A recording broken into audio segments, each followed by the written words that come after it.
Dwayne Miles. On October 19th, 2021, 78-year-old Dwayne Miles told friends he was planning on going on a day hike and would be hiking off-trail south of the Graves Creek campground and exit near Graves Creek Corral in Olympic National Park. He was reported as overdue when he failed to show back up the next day. He was last seen on October 19th at the Graves Creek trailhead wearing black rain pants and a camouflage jacket. He was known to carry a dark-colored backpack. Dwayne is 5 feet 9 inches tall, weighs 185 pounds, and has blue eyes. He is described as a fit and very skilled hiker who often travels alone off-trail looking for shed elk antlers. His vehicle was found parked at the Graves Creek campground, and the search is focused in that area. His friends were conducting their own searches, while dog teams and foot searchers conducted extensive searches as well. Nobody came across a single clue as to Dwayne's whereabouts. The search on the 20th included National Park Service staff as well as search and rescue teams from Olympic Mountain Rescue, Everett Mountain Rescue, and Olympic Corrections Center trackers. Another search began late on Saturday the 22nd with a quick look around the area near his car. Sunday's windy, rainy weather curtailed search efforts, but on Monday the search intensified, but again to no avail. Anyone who has visited the Graves Creek area since October 19th, or who has any information regarding Dwayne Miles' whereabouts, is asked to please call 888-653-0009. Kim Crumbo and Mark O'Neill. Mark O'Neill, 67, of Chimacum, Washington, and Kim Crumbo, 74, of Ogden, Utah, both retired from the National Park Service, were reported missing by a family member on September 19, 2021, after they failed to return from their 4-night backcountry trip. On Sunday, September 19, park crews located a vacant campsite with gear on the south side of Shoshone Lake, as well as a canoe, paddle, personal flotation devices, and other personal belongings on the east shore of the lake, the National Park Service said. Despite Mark's body being found the next day, and after an autopsy concluded he had died of hypothermia, Kim's whereabouts are still unknown. Yellowstone National Park officials have confirmed that the search for Kim is now being called a recovery mission, as the authorities say they are looking for remains at this point. Kim Crumbo, a former Navy SEAL, spent 2 decades working as a river ranger, park ranger, and wilderness coordinator in Grand Canyon National Park. He was a member of the Potawatomi tribe and a board member of the Rewilding Institute, a conservation program. He was also a frequent contributor to the Salt Lake Tribune, which reported he was known for writing letters to the editor about protecting wolves, wild horses, and the environment. The Park Service said the average year-round temperature at the lake is about 48 degrees Fahrenheit, and survival time is estimated to be only 20 to 30 minutes in water at that temperature. Recovery efforts for Kim Crumbo included boat crews and foot searches. Sonar equipment, dog teams, and helicopter crews also joined the effort, but no trace of Kim has been found. If you have information that could help investigators piece together a timeline of events, or if you were in the Shoshone Lake area between September 12th through the 19th, 2021, please contact the National Park Service at 307-344-2428. Joel Thomason. 31-year-old Joel Thomason went on a solo hike in Yosemite National Park, telling friends of his plans to hike from Hetch Hetchy to then fish in Lake Elsinore and then return to Hetch Hetchy. He began on the 6th of September 2021 and was due back on the 9th. Joel is described as a white male standing 5 feet 10 inches tall with hazel eyes and brown hair worn buzzed short. Park officials noted that he may have decided to stay out longer and extend his trip to Cherry Lake to the north or east as far as the Grand Canyon of the Tuolumne River. Park officials are asking all wilderness travels north of Tioga Road and between Cherry Lake and Tuolumne Meadows to report possible sightings of him or any unattended or possibly abandoned equipment. They added that he was likely carrying the kayak packed in a large red pouch attached to the exterior of his backpack. His family provided this list of additional equipment he may have had with him, which includes a floppy boonie hat, a dark blue or gray hammock, large yellowish tan keddy pack, U.S. Army steel cup dated 1918, Camelback type red and black day pack, a black and yellow collapsible sink, a bright red inflatable kayak, a small collapsible stove in a black bag, a kayak paddle, a Petzl Zipka headlamp, a yellow bear can, a Garmin Tactics Delta Solar GPS watch, a bright green mummy-style sleeping bag, and a fishing pole with other fishing gear. He was wearing tan or blue zip-off pants. Park officials ask if any of these items are found, please leave them in place, note the location using coordinates if possible, take photos, and email the information to yosemite.search.rescue@gmail.com. Or you can call them at 209-238-7046, or you can call or text the National Park Service Investigative Services Branch tip line at 888-653-0009. If anyone saw someone fitting that description during these times, they're encouraged to call Yosemite Search and Rescue at 209-238-7046. Richard Judd. As of July 22, 2021, 72-year-old Richard Judd was the third person that month to have been reported missing in Yosemite National Park. Richard and a still unidentified hiking partner were camped near Lower Merced Pass Lake when they went on a day hike towards Lower Ottawa Lake and Red Peak Pass on Sunday, according to the National Park Service and the Madera County Sheriff's Office. They got separated from each other somewhere between Lower Merced Pass Lake and Lower Ottawa Lake. Richard Judd's hometown has also not been made public by authorities at this time. Lower Merced Pass Lake is about 15 miles from Happy Isle, the trailhead where people can start the Mist Trail and hike to the Half Dome cables. The hike from Lower Merced Pass Lake to Red Peak Pass is about 3.5 miles. A vehicle belonging to Judd or his hiking partner was parked at the Quartz Mountain Trailhead in the Sierra National Forest and outside Yosemite National Park, about 23 miles south of Lower Merced Pass Lake. Authorities described Richard as being 5 feet 11 inches tall, 150 pounds, with brown eyes, short gray hair, and a beard. He was last seen wearing a blue shirt and gray or blue pants. His last known location was in the Yosemite backcountry, about 15 miles from the popular Trailhead Junction at Happy Isle on the Merced River. Anyone with any information is urged to call or text the National Park Service Investigative Services Branch tip line at 888-653-0009. Yosemite National Park averaged between 16 and 17 fatalities per year from 2014 to 2019, according to Park Service statistics. Over that same span of time, Yosemite search and rescue personnel conducted an average of 240 missions annually.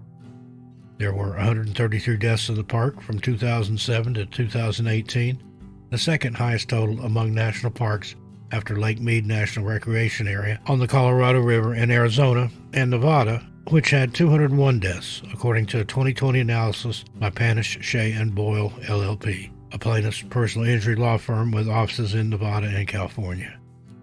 Yosemite was the 14th most deadly national park during the same time span when factoring in the number of visitors, with 28.01 deaths per 10 million visits. Stephen Van Pelt. Just after 11:30 a.m. on July 23rd, the Sheriff's Office received information about a climber, identified as Stephen Van Pelt, 33, of Salem, who had fallen during his descent on Mount Jefferson. Deputies learned the climber had fallen among extreme mountain terrain. A witness described losing sight of him after he fell several hundred feet. The Sheriff's Office said resources, including 6 mountain rescue teams, searched for Stephen over the last several days among the extreme mountainous terrain with glacier drifts, falling rocks, and debris. The decision to suspend the search was announced a few days later. The Sheriff's Office said the Van Pelt family is aware of the decision and have been conducting their own searches. The Lynn County Sheriff's Office was assisted by Marion County Sheriff's Office, Benton County Sheriff's Office, Corvallis Mountain Rescue, Eugene Mountain Rescue, Deschutes Mountain Rescue, Portland Mountain Rescue, Hood River Mountain Rescue, Oregon United Emergency Management, Oregon Emergency Management, United States Army National Guard, Air Force Reserve 304th, Life Flight, Idaho Fire Department, Detroit Fire Department, Amateur Radio Emergency Services, and the United States Forestry Service. There is a bit of a strange twist here. The witness claimed to have seen Stephen fall, but lost sight of him after several hundred feet, as previously stated. But if that's the case, whether they lost sight of him or not, they know where they had seen him and led the police and search teams to that exact spot almost immediately. So, why haven't they been able to find his remains? Why was there no sign of anyone at all ever falling in that area? No disturbance of the land below whatsoever. This witness's statement is the reason this started and ended as a recovery mission and not a search for a live and missing person. There have been no updates or answers in this case since July when it all happened, and the National Park Service and other authorities have been very tight-lipped. Mount Jefferson, which stands at 10,495 feet, is the second tallest mountain in Oregon after Mount Hood, and the only major volcanic center in the U.S. portion of the Cascade Range that hasn't erupted in the past 10,000 years. Ellis Bodine.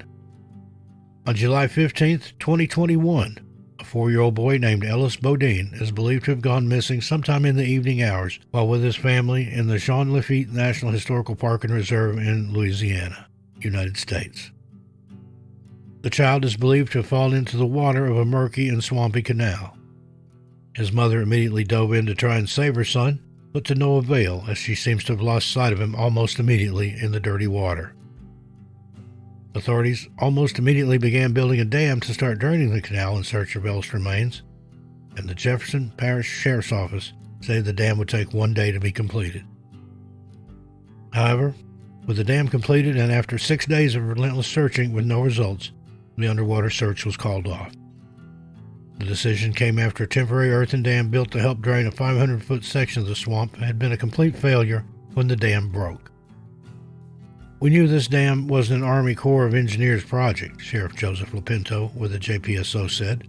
I think we accomplished a lot more than I would have ever expected. Officials had hoped that draining the area would give them a better chance to find the 4-year-old's body in the dark and debris-choked water. We always knew it was a long shot, Sheriff Joseph Lopinto said of the canal draining plan. It wasn't a Corps of Engineers designed product. We utilized the equipment we had in front of us and the volunteers we had in place to put a good plan together. I think we accomplished a lot. The search would continue in a way, as it was stated by authorities involved that it would be a passive one from that point on. This meant the authorities would still keep boats in the water looking for disturbances in the duckweed and on the surface, but will not be employing active techniques such as sonar equipment or divers unless we see something that indicates they are needed.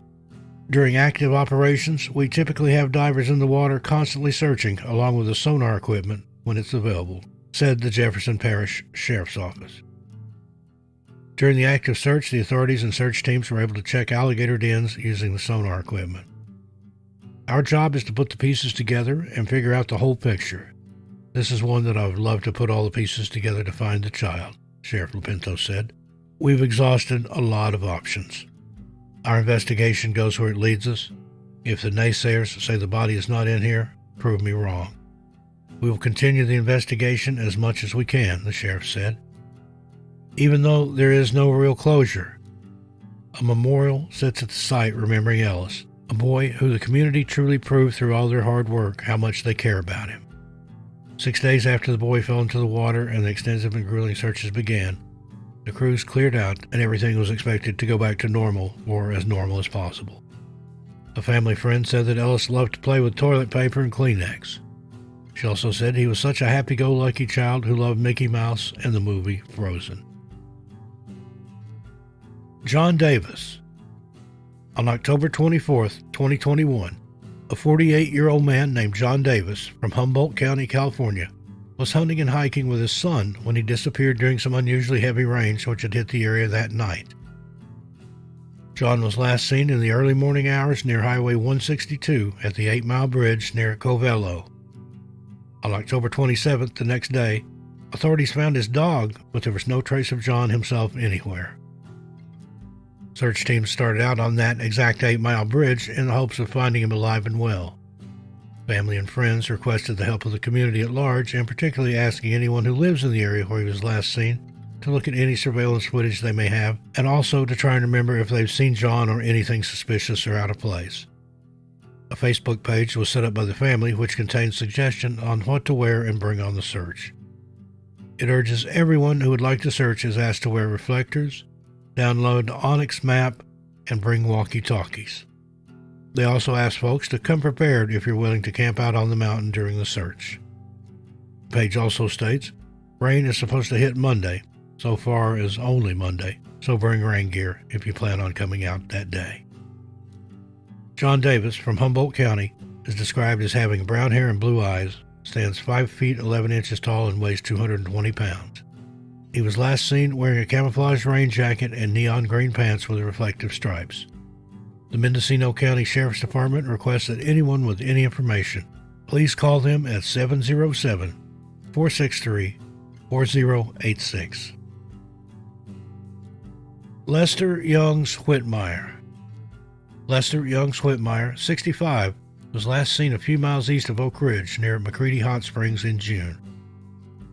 He was staying in the area and had spoken to a family member on or about June 18th of 2021. He was reported missing on July 2nd. Whitmire's belongings and vehicle were located in the Willamette National Forest east of Oak Ridge. However, his whereabouts remain unknown. Lester is described as white and has gray hair and brown eyes, stands 5 feet 10 inches tall, and weighs 210 pounds. He is commonly seen with a beard and glasses and has ties to the Redmond area. The Lane County Sheriff's Search and Rescue Team continues to search the area. This is all the information publicly given at this time about Lester's disappearance. Anyone with any information regarding his whereabouts is asked to please call the Lane County Sheriff's Office at 541-682-4141, option 1. Robert Allen Wildener. 76-year-old Robert Bob Allen Wildener of Apple Valley, California, was reported missing on May 7, 2021. He was reported to be camping around the Hot Springs area, possibly in an attempt to repair and retrieve his other truck that broke down over Easter holiday. He failed to return or contact his family as expected on May 5, which led to them reporting him missing a few days later. Saline Valley, where Bob was supposedly going to visit and spend some time, is in a remote area of the national park, with the 55-mile drive from Big Pine taking close to 3 hours because of the rugged road. His keys and cell phone were found in his truck at his campsite, a broken-down Ford F-240/350 long bed. Inyo County Search and Rescue has been scouring the area near and around Saline Valley for any sign of Bob, but nothing has been discovered at all as to where he could have gone or what could have happened to him. Both ground teams and aerial reconnaissance helped out in the search as well. One member of a social media group described his usual attire as always wearing a baseball cap to protect his bald head, white facial hair, most likely wearing shorts, a t-shirt, and flip-flops. Probably has a backpack with him or a robe that he would wear from the hot springs.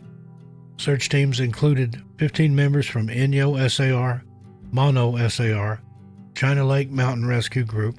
Canines were provided through CARTA, and aerial support was provided by China Lake Naval Weapons Base. The temperatures were reaching as high as 94 degrees on most days, and even peaked at 105 degrees in Death Valley. Was not safe for ground and foot searches, which thwarted that day's efforts. Aerial recon continued, however, with a large-scale grid search planned for that Thursday morning. No updates have been posted in this case since June. In December, a San Francisco man was found dead in one of the thermal pools at the primitive campgrounds, which was closed because of lockdown restrictions. Jessica Sweener Stacks. It's been almost a year, and the fate of 28-year-old Jessica Sweener Stacks is still unknown. She was reported as missing just after 10 p.m. Friday, January 1st, 2021. Jessica and an unnamed male companion launched a boat in the Tallahatchie River that morning at County Road 46. The two planned to float downstream in the little aluminum boat when the water was high. People often shoot wild hogs from the river, but it's unclear if that's what she and her male companion planned to do. Jessica later got out of the boat, but there's no information as to why she did this or where she went. Authorities were notified about 10 p.m. that night after she failed to turn back up. About 50 people were originally searching for her. The number later dwindled to about a dozen. The searchers included 2 game wardens from Itawamba County, members of the Union County Search and Rescue, and the Union County Sheriff's Department. as well as an MHP helicopter and a thermal imaging drone. Authorities searched until around 3 a.m. January 2nd, and then resumed the search the next morning and into the night. On Sunday, officials searched all day until dark. The search area included an area from County Road 46 at the Tallahatchie River Bridge on Mississippi Highway 30 West in Etta. Searchers combing the area later located the boat about a mile upriver from the Rocky Ford Bridge. Her purse was in the boat, authorities said. The sheriff declined to identify the man she was with. Jessica left several footprints behind near the river, but she hasn't been seen since leaving the boat. Her boots were later found. They had been cut off of her. Her coat and gloves were found near her boots. She didn't have her cell phone with her at the time she left the boat. It was later located and turned in. Jessica had 3 children who are now being raised by a relative of hers who lives in Texas. Anyone with any information about this strange disappearance is asked to call the Lyon County Sheriff's Department. This is the most recent information in the case, and it's worth saying here that the Rocky Ford Bridge is known for being very haunted and has had many tragedies, both unexplained and otherwise, happening on, near, and around it. Joshua Smoky. 41-year-old Joshua Smoky was going through a rough patch in late 2019. He was struggling with addiction and had recently been kicked out of his father's home. After having nowhere else to stay, Joshua took to staying in his car and traveling around, looking for a floor or a sofa to crash on. In early October, his mother, Janie Marvin, deposited $3,000 into his bank account after he told her that he needed the money to help a woman he had met. The woman in question has not been named, and we will be referring to her as Miss X for the duration of this episode. On October 7th, an Olympic Park ranger picked Joshua up and dropped him off in the Shadow Mountain region of the Olympic National Park. According to missing NPF, Joshua wasn't carrying any supplies and wasn't wearing suitable clothing to go hiking or camping. The ranger also noticed that Joshua was barefoot and warned him against camping as it wouldn't have been safe. The ranger who picked Joshua up reported that he offered Joshua assistance multiple times, but each time Joshua refused. Unable to be convinced, Joshua stepped out of the ranger's car and wandered into the wilderness of Olympic National Park, barefoot and unprepared. Just before he disappeared, Joshua sent a cryptic message to his father saying, "I've given all my belongings to this person, Miss X, and I'm in trouble. They want me gone. I need a getaway car quick." In the messages, Joshua told his father that he was in Port Angeles, Washington, and needed an evacuation ASAP. However, when his parents arrived, there was no sign of him. After they failed to make contact with him, Joshua was officially reported missing, and the Olympic Park Rangers began their search. In the ensuing weeks, the Olympic Park Service and the Port Angeles Police Department used ground and air crews to look for Joshua, but there was no sign of him. His family were distraught and made multiple appeals for anyone with information to come forward. Then, a few weeks after Joshua had disappeared, his mother, Janie, made a shocking discovery. While looking for her son, Janie found Miss X driving Joshua's car and found that she had been using his debit card. Also in her possession were his phone, ID, and wallet, along with 3 letters supposedly written by Joshua, signing over all of his worldly possessions to her. Miss X made a string of bizarre claims and statements to Janie, telling her that Joshua was, quote, on a journey of self-discovery, and that he would be back when he was ready. Now, this did little to calm Janie's nerves, and only compounded her fears that something terrible had happened to Joshua. This bizarre claim was backed up by an apparent sighting of Joshua at the Burger King in Sequim, Washington. According to official reports, the witness claims to have approached Joshua and asked him if he was the man featured on the missing persons posters around town. He replied that he was, but that he didn't want to speak to his family or go home. Not wanting to press the matter any further, the witness left him alone and contacted the police. After this alleged sighting, Joshua's case fell quiet until May 2021, when a shocking new clue was sent to Janie via Facebook. Janie told mycallumcounty.com that a map was sent to her via Facebook from a friend who knows the person who drew it. According to the map's author, The map shows the exact location where Joshua was shot and buried back in 2019. However, despite an extensive search of the area, no sign of Joshua has ever been found. Deputy Brian King told the press, "We executed a search warrant and excavated a very large area, much larger than where the map indicated he may have been buried, and we did not discover a body or any additional evidence." As of now, Joshua Smoky remains missing, and authorities believe that he was a victim of foul play. Joshua is described as a white male with brown hair and brown eyes. He stands 5'7" to 5'10" tall and weighs between 150 to 190 pounds.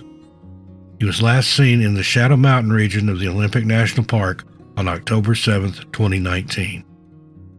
If you have any information, you're asked to contact the Port Angeles Police Department on 360-452-4545. Number 9. Austin O'Neill Chase. On January 13, 2021, the Pierce County Sheriff's Office noticed a silver Ford Escape speeding through Buckley, Washington. As they made chase, the car continued to speed through the side streets and ended up racing down State Route 165. Officers followed the car, put on their lights, and signaled for the car to pull over, but the driver was determined to keep going. No matter how hard they tried, the silver Ford failed to pull over, and soon the chase was on. The chase continued as the driver and officers of the Pierce County Sheriff's Office fiercely tried to outdrive one another.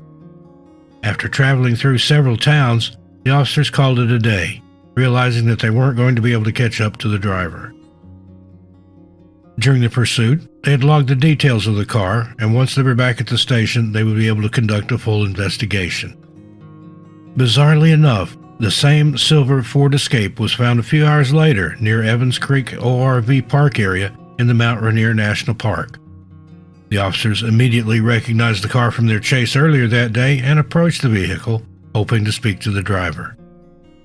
When they got closer, they realized that the car was on the side of a steep embankment, and there was no sign of the driver.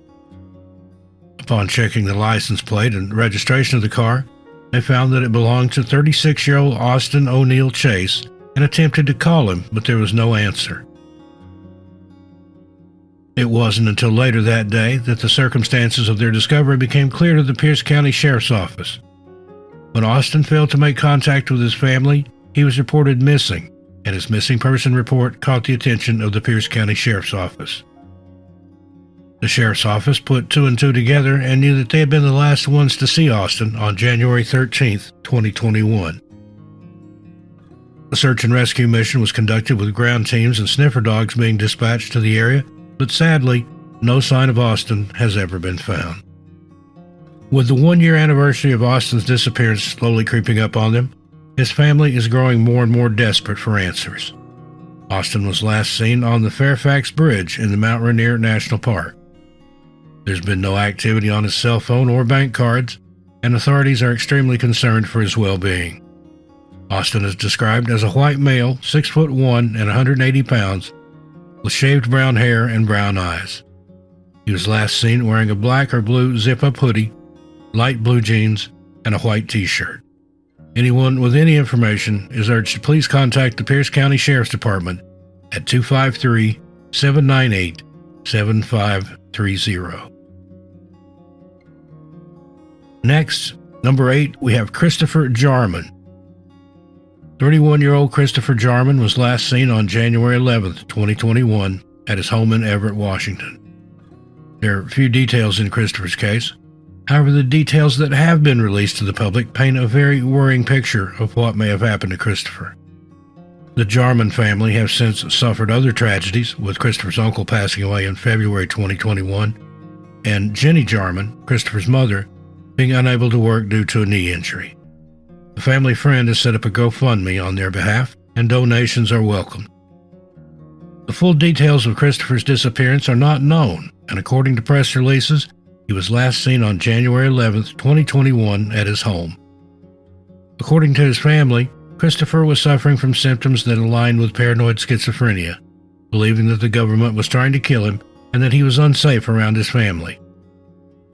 His family has stated that they believe Christopher has taken his own life and is believed that at the time of his disappearance, Christopher was in the possession of a firearm. Just 2 days after he disappeared, Christopher's car was discovered along Highway 20, across from Goodell Creek Campground in the North Cascades National Park. Unfortunately, there was no sign of Christopher or his dog Bella, and park rangers continued their search efforts well into the next few days. While no sign of Christopher has ever been found, the GoFundMe set up on behalf of the Jarman family states that Bella, Christopher's dog, was found 14 days later in a distressed state. She was malnourished, had an injured leg, and was found half a mile away from where Christopher's car had been discovered. Bella was taken to the vet, but unfortunately, this latest development didn't bring the Jarmans any closer to finding Christopher. On January 30th, 2021, 4 search dog teams were assembled to look for Christopher in the North Cascades National Park, but like previous searches, they failed to turn up anything. It has been just over a year since Christopher disappeared, and while his family believe that he may have taken his own life, they want nothing more than to find out the truth and bring him home. Christopher is described as a white male, 6 foot 3 inches tall and 160 pounds. And anyone with information is asked to please contact the North Cascades National Forest Rangers on 360-854-7200. Number 7, Yvonne Wood Covington. For the family of Yvonne Wood Covington, the last year and a bit have been nothing short of a nightmare. On December 26, 2020, Yvonne left her son's home in Fort Payne, Alabama, asking him if she could use his car to go and buy cigarettes, and as the hours passed, it became obvious that something had happened to her. According to her sister, Paula Sims, she was living with her son in Fort Payne for a few days, and she had asked him to use his car to go and buy cigarettes, and no one has seen her since. It's been a nightmare. Each day makes it harder. In the very beginning, we sat around and wondered if she's outside, if she's cold, if she's hungry, is she lost, or did someone snatch her up? Just hours after she disappeared, the car that she was driving was discovered on the bridge at Alabama Highway 35 in the Little River Falls National Park parking lot. The National Park Service searched the car for any clues, but all they could find was Yvonne's phone. A full missing person report was filed by Yvonne's family, and following the discovery of the car, a search of the Little River Falls National Forest commenced. According to news reports, the Fort Payne Fire and Police Departments, Fisher Rescue Squad, and aerial drone operators all joined in with a search to find Yvonne, but were unable to find any trace of her. As the days passed, the concern for her welfare grew, and her husband, Quasi Covington, commented that he had concerns for her mental state. Shortly before she went missing, Yvonne spent 5 days at the Gadsden Regional Medical Center, where she received treatment for her mental health. This hospitalization fueled fears that Yvonne had disappeared and had potentially harmed herself, possibly even taking her own life. Despite numerous searches, there's been no sign of Yvonne, and over a year later, her family are still waiting for answers. Yvonne's sister Paula told 48 WAFF, "I feel like they are doing everything they can do, and I do think they are making efforts, but it's just what you do next after you've searched all that ground." Anyone with any information about Yvonne's disappearance or whereabouts is asked to contact the Fort Payne Police Department at 256-845-1414. Next up, number 6, Vincent G. 25-year-old Vincent G. had a promising future ahead of him. In his LinkedIn bio, he described himself as a responsible, motivated, and team-oriented individual. Bilingual in English and Indonesian, with an intermediate understanding of Chinese and conversational Japanese. At the time of his disappearance, Vincent was working at West Seattle Foods and had recently finished his master's degree in business administration. By all accounts, Vincent's future was promising, and it was beginning to flourish right before his eyes. However, June 2020 would see that future be taken away from him, and as of 2022, Vincent G. remains missing. According to the Missing NPF website, Vincent was last seen on June 19, 2020, hiking the Van Trump Trail towards Mildred Point in the Mount Rainier National Park. It appears that Vincent had entered the park in the days beforehand and had previously hiked the Alta Vista Trail. When Vincent failed to return home that same evening, he was reported missing and an investigation was opened. The Pierce County Sheriff's Office, along with the National Park Service, worked together in a joint effort to locate Vincent. However, they found no sign of him. Days later, Vincent's car was discovered in the Visitor Services Center in Longmire, Mount Rainier National Park, but his car held no clues as to his whereabouts. Bizarrely, two other men, Matthew Bunker and Talal Sabah, also disappeared in the Mount Rainier National Park around the same time as Vincent. The bodies of Talal and Matthew were both recovered in June 2020 and August 2020, respectively. Talal's cause of death has not been released, while it's been determined that Bunker fell while climbing. For Vincent's family and friends, their search continues. According to Vincent's father, in October 2020, K-9 units were assembled to try and locate Vincent and help the numerous volunteers and police officers in their search. As of this day in 2022, there have been no further updates in Vincent's case, and his family are desperate for answers. Vincent G. is described as an Indonesian male, 5 foot 5 inches tall, with black hair and brown eyes. He was last seen wearing a blue t-shirt, black pants, and was carrying a dark blue drawstring bag.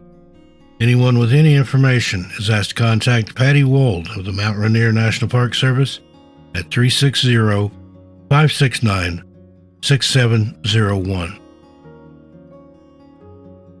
Number 5. Ian Eccles. 41-year-old Ian Eccles had planned to spend Sunday the 17th of May 2020 turkey hunting with his friend deep in the Okanagan-Wenatchee National Forest. Ian and his friend had gone turkey hunting together before and had thoroughly enjoyed themselves, so much so that they had agreed to meet in the same spot again for another trip. As Ian's friend pulled into Spur 130 off Forest Service Road 9738, he was waiting to be greeted by Ian's beaming smile. However, as he parked his car, he noticed that there was no sign of Ian. His friend had received a text message from him the day before saying that he was in the Liberty area. So where was he now? The concern for Ian's welfare only grew when he failed to show up for work on May 18, 2020, something that was completely out of character for the man. His daughter, 22-year-old Audrey Elkins, told the Seattle Times, "He's not the type of person who says he's going to show up somewhere and not do it." When Ian failed to show up for work, his boss and his friend contacted his ex-girlfriend and his daughter, who in turn filed a missing person report. The search for Ian ensued almost immediately, with officers and volunteers searching the Okanagan-Wenatchee National Forest in the area that Ian was last believed to have been in. Days after Ian was reported missing, searchers discovered Ian's car on Forest Service Road 9738. The rear window had been knocked out, and there was one other thing that puzzled his friends. Someone was driving the car, and that someone was not Ian Eccles. His friends tried to talk to the driver and get as much information as they could, but within minutes the man had ran off, leaving behind Ian's car.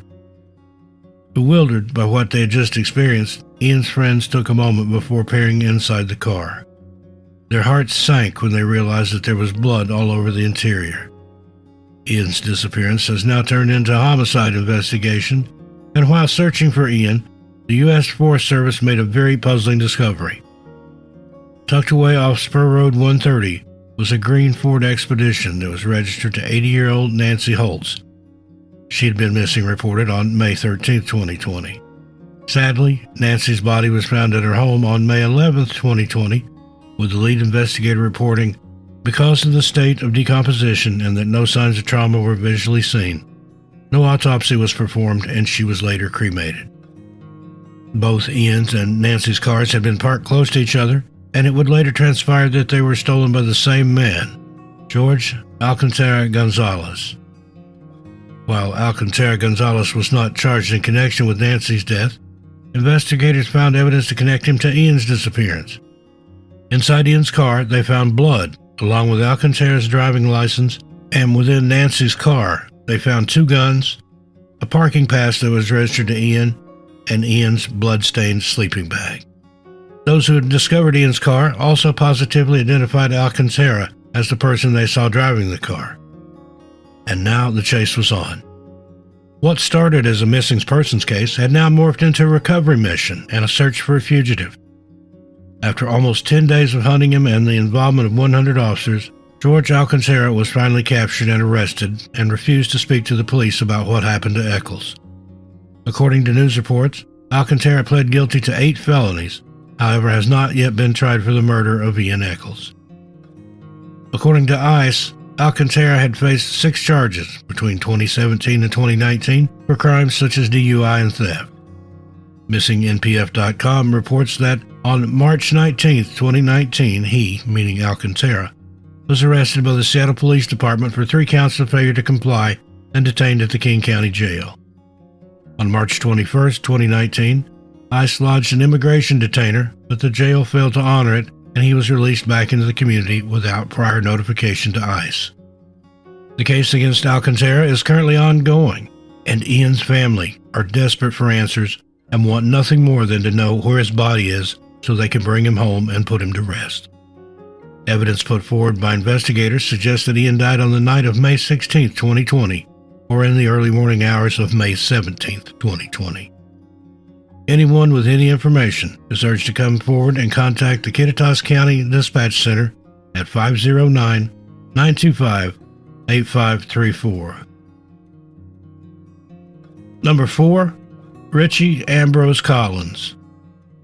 58-year-old Richie Ambrose Collins was officially reported missing on April 30th, 2019, when park rangers determined that his car had been unattended for 2 weeks at the Colonial Creek Campground in the North Cascades National Park. When park rangers checked the car, they noticed that his car keys were sitting on the roof, but there was no sign of Richie. There's a limited amount of information out there about Richie's disappearance, and his daughter, Brittany, has been instrumental in keeping her father's case alive. She's also kept pressure on local authorities to keep the investigation moving. According to the Whatcom County Sheriff's Department, we found out that the family said Mr. Collins had a lot of firearms in his possession. He was in the Army. He worked for Customs and Border Patrol, and his firearms were nowhere to be found, and his gun safe was open as well, and no firearms were inside that safe. We searched the residence, we searched crawl spaces, we didn't find any firearms. We just don't know where the guns are at this time and what would happen with that many guns. Family members said that he had at least 30 guns in his possession, so it's just odd that many guns are missing and we haven't found them yet. There were extensive searches of the area and the surrounding trails were searched as well. However, there was no sign of Richie. The most frequent update in Richie's case comes from Brittany, his daughter, who runs the Facebook page Missing Richie Collins. In a post dated December 18, 2021, she wrote, "Hello, NamUs Regional Program Specialist. I need your help, please. Can you confirm if my father, Richie Collins' DNA and detailed description of his remains, including date, location of discovery, and items found with him, were sent to you within 30 days of discovery of his remains as required by Washington state law? He went missing in March or April of 2019. My family and myself kindly asked a dozen times for him to be entered into NamUs, and Detective Gates told us over and over again he was. As you can see, his NamUs case was not created until December 2019. Now, his remains were found in July 2021, and it has been 6 months. His unidentified remains are not showing up on NamUs, so I need help. I'm forwarding you some emails." Gary Goldfogel, Whatcom County Medical Examiner, said he sent the required by law information to NamUs within days of my dad's remains discovery. They have lied and ignored me, and I just want the truth. I want to lay my father to rest with proper military honors. He is a veteran, served 23 years in the Army, 10 years for Customs and Border Protection. Now, from what Brittany has posted to the Missing Richie Collins Facebook page, it appears as though DNA has not been performed on the remains believed to be her father, leaving her and her family in limbo. According to Richie's NamUs profile, he is still listed as missing, and no details about his remains have been provided. Please help Brittany and the Collins family apply pressure on the necessary authorities. You can support Brittany by searching Missing Richie Collins on Facebook. Anyone with any information pertaining to the case is asked to contact the Whatcom County Sheriff's Office at 360-778-6666. 6600. Number 3. Daniel Coog Stevenson. 38-year-old Daniel Coog Stevenson was last seen at his home on Route 160 near Mesa Verde National Park, Colorado, in May of 2020. The details of his disappearance are extremely sparse, and there is only one official press release pertaining to his disappearance. According to this press release, Daniel was last seen in May of 2020 by either friends or family, but wasn't reported missing until December of that year. It's believed that Daniel either worked as a day laborer or mechanic and lived at his home near Mesa Verde National Park alone. A search of his property was conducted in May of 2021. However, the Montezuma County Sheriff's Office failed to find any sign of Daniel or any clues to his whereabouts. In a press release, the Montezuma County Sheriff Steve Nowlin said, "It's a big mystery. We don't know where he's at. Sometimes people just take off. We can't show that there's been any foul play whatsoever." As of writing this episode, Daniel Coog Stevenson still remains missing, and the Montezuma County Sheriff's Office is appealing to anyone with any information to please come forward. Daniel's family has been unable to provide a recent photograph of him, but he is described as 5 foot 8 inches tall, 130 pounds, with brown hair and brown eyes. Again, anyone with any information is asked to please contact the Montezuma County Sheriff's Office at 970-565-8452. Number 2. Shirley Bauman. 61-year-old Shirley Bauman was last seen hiking towards Lake Blethen, an area with large cliffs and treacherous terrain in the Snoqualmie National Forest, on July 20th of 2020. According to reports, Shirley was using the Quartz Creek Trail from Middle Fork Road in North Bend. It has not been stated whether other hikers saw Shirley on this path, and anyone who may have seen her is asked to come forward.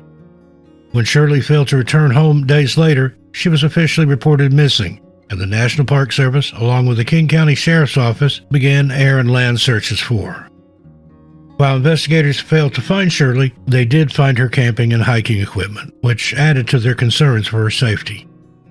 According to friends and family, Shirley was an extremely experienced hiker, and it seems out of character for her to leave her gear behind.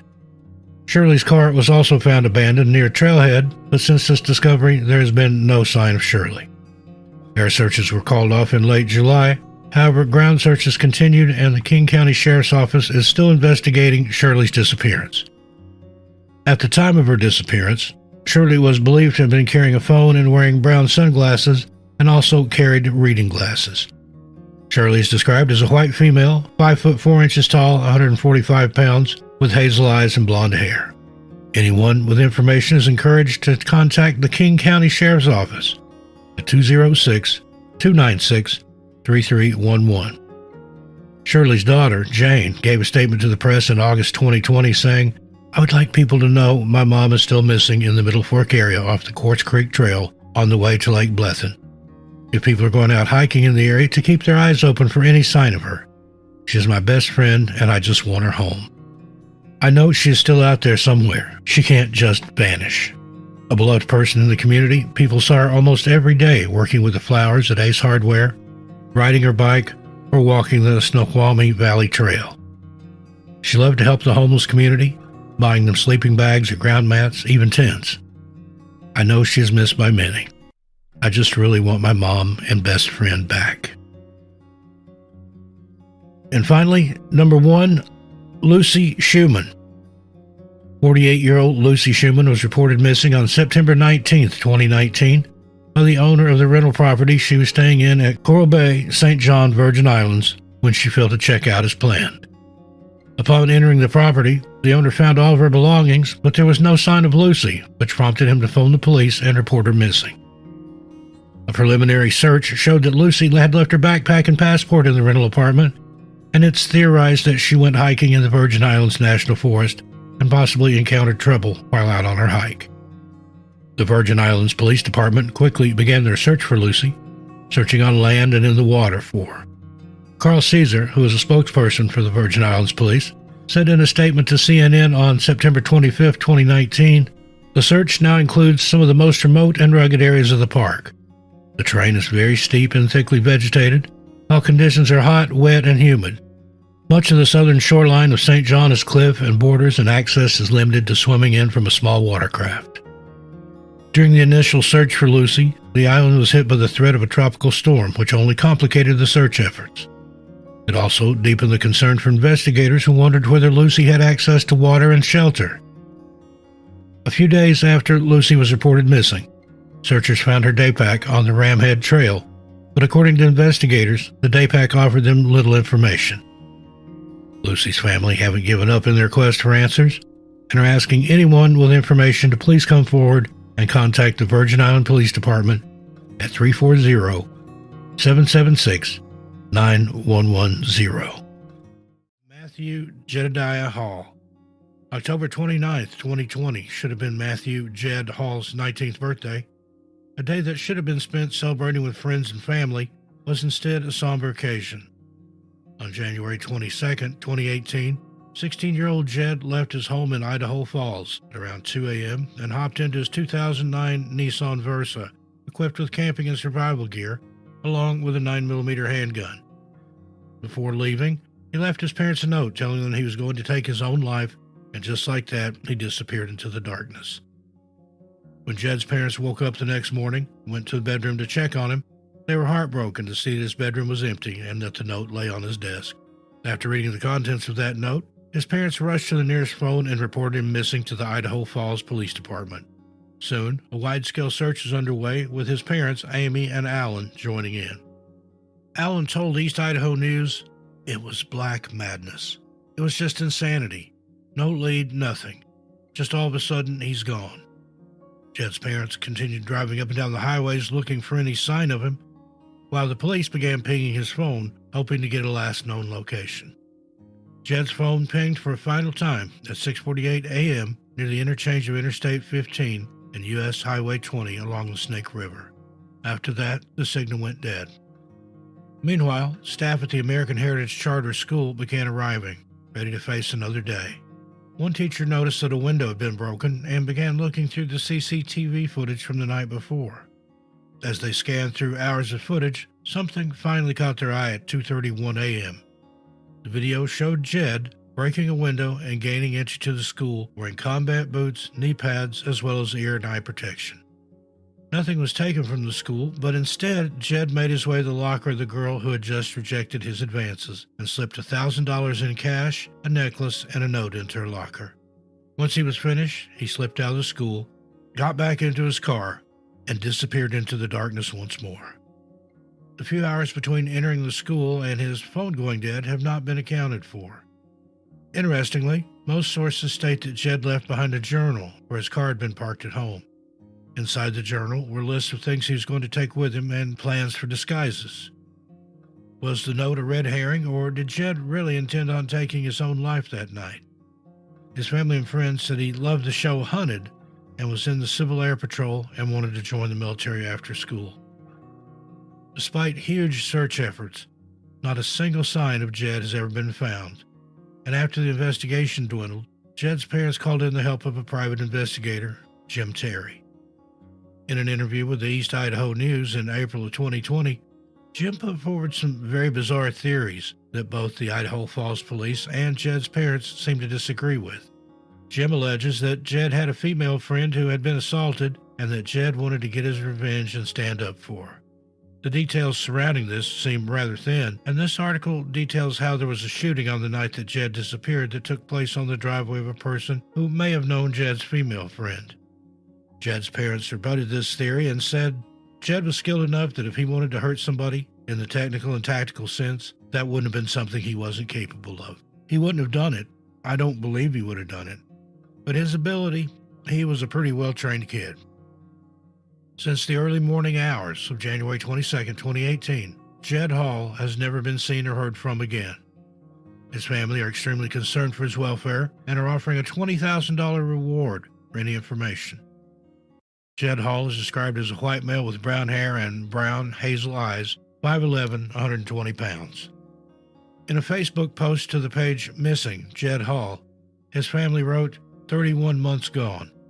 $20,000 reward for information leading to finding my son, or for information helping me find the Nissan Versa he took. Missing all that time we won't ever get back. Such a huge hole in our hearts and lives. Anyone with any information about Jed is asked to contact Detective Anthony Cox of the Idaho Falls Police Department at 208-612-8616 and reference case number 2018-02636. Maximilian Schweitzer. The disappearance of Max Schweitzer is both intriguing and confusing, and there are so few details available about his background or his disappearance. According to the website, strangeoutdoors.com, Max's LinkedIn profile listed him as a clandestine analyst at the U.S. Department of Homeland Security. While his profile is no longer active, various sources mention that he also worked for the San Francisco Civil Service Commission as a transit planner and that this employment was terminated in 2004. Now, the Web Sleuths forum is filled with theories and ideas about this case. However, without much solid information, these ideas and theory remain just that. In 2005, Max faced federal charges for vandalizing an FBI lobby in San Francisco after he demanded to speak with FBI agents. The article by the San Francisco Gate states that he threw a plant against the wall, broke the legs off chairs, and damaged glass display cases. The FBI alleged that he caused $7,491 in damages. It's unclear whether Max damaged the lobby because he was told he couldn't meet with agents or whether he just had a sudden outburst. There isn't much follow-up information available about this incident. However, Strange Outdoors also uncovered that in 2016, Max was arrested again under charges of threats of violence, annoying and obscene threatening phone calls, threatening state officials or judges, and warrants or holds only. The main question is, why was Max so insistent on speaking to FBI agents and judges and state officials? Did he really have ties to Homeland Security, or was this just something he had popped onto his LinkedIn profile? The only details surrounding his disappearance are as follows. Somewhere around January 1st to January 5th, Max entered the Yosemite National Park and left his car at the Camp 4 parking lot. On January 5th, the rental company that Max had rented the car from reported that the car was overdue, and subsequently, it was located in the Camp 4 lot, but there was no sign of Max. Yosemite National Park Service issued a tweet on January 6, 2018, alerting the public to Max's disappearance. At this time, Max had already been reported missing, and an investigation was underway. As previously mentioned, the details surrounding his disappearance are incredibly sparse, and there are no mentions of any searches that were conducted. The tweet by the Yosemite NPS reads, "Missing person, Max Schweitzer, 41-year-old white male, brown hair, blue eyes, 5 foot 8 inches tall, 185 pounds. Unknown clothing, gear unknown, unknown direction of travel." Now, as of 2022, Max still remains missing. With his possible ties to Homeland Security, is it possible that Max didn't disappear at all and was sent on a secret mission? Or is there something more nefarious at hand? Anyone with any information regarding Max is asked to contact the Yosemite National Park Service at 209-379-1992. Next up, David Cook. On September 19, 2016, Dave Cook entered the White River National Forest in Aspen, Colorado, and planned on hiking to Maroon Bells and Pyramid Peak alone. Dave was a former Marine and had gone on plenty of hikes before, so he was well equipped for this trip. In fact, this hike was to be his 47th summit of a 14er, and Dave was excited to get his trip underway. Unfortunately, however, Dave failed to return home after his trip, and his family immediately knew that something was wrong. Dave was described by his wife, Maureen, as a kind and caring person who wouldn't just leave his family. The Maroon Bells consist of 2 peaks, Maroon Peak, which is 14,163 feet tall, and North Maroon Peak, which is 14,019 feet tall. The Pyramid Peak is also a similar height at 14,025 feet, and as Dave was a former Marine and had done 46 summits before, neither he nor his family was too worried. However, the Maroon Bells have picked up the unfortunate nickname of the Deadly Bells over the years, and it appears that the Deadly Bells may have indeed claimed another victim. According to reports, Dave entered the White River National Forest on September 19, 2016, and planned to climb North Maroon Peak first. Park rangers and records indicate that Dave arrived at the park at around 11 a.m. and set off on his solo hike. There was no indication that anything was wrong, and Dave carried on throughout the day. Other hikers also reported seeing him on South Maroon at around 1:40 p.m. on September 19th of 2016. The next known movements are between 4 p.m. and 6 p.m. when Dave's phone pinged from inside the park.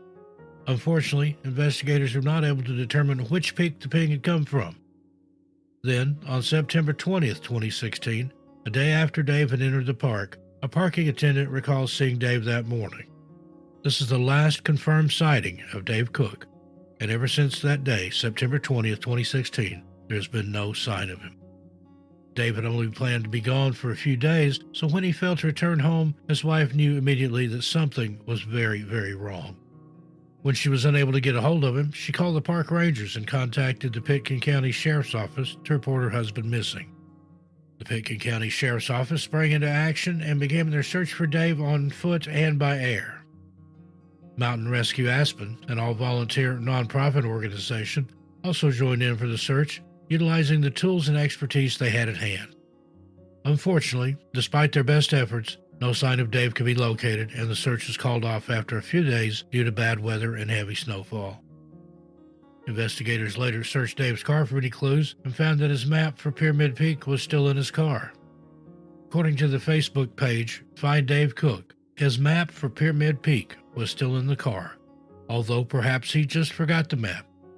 Dave did not have his crampons with him, but he did have microspikes. Search and Rescue and the Pitkin County Sheriff's Office did a good job searching.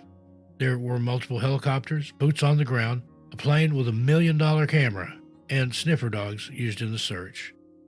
Unfortunately, even with all this high technology at their disposal, the Pitkin County Sheriff's Office and search and rescue teams have been unable to find any trace of Dave. Over the years, multiple additional searches have been conducted, and the Pitkin County Sheriff's Office has made it clear that they have not given up in their search for the remains of Dave. In the wake of Dave's mysterious disappearance, Maureen, Dave's wife, along with members of Dave's family, set up the Dave Gives Back campaign to help raise funds and awareness for search and rescue teams in both Colorado and New Mexico. Maureen wants to ensure that Dave is not forgotten and that other families do not have to endure the same ordeal. 49-year-old Dave Cook was last seen in the White River National Forest on September 20th, 2016. He was last seen wearing khaki pants, a long-sleeved black shirt, a blue helmet, and possibly a gray jacket. Anyone with any information is asked to please contact the Pitkin County Sheriff's Office at 970-920-5300. Next up, we have Breck Phelps. There's a distinct lack of information in the case of 68-year-old Breck Phelps, but here's what we do know.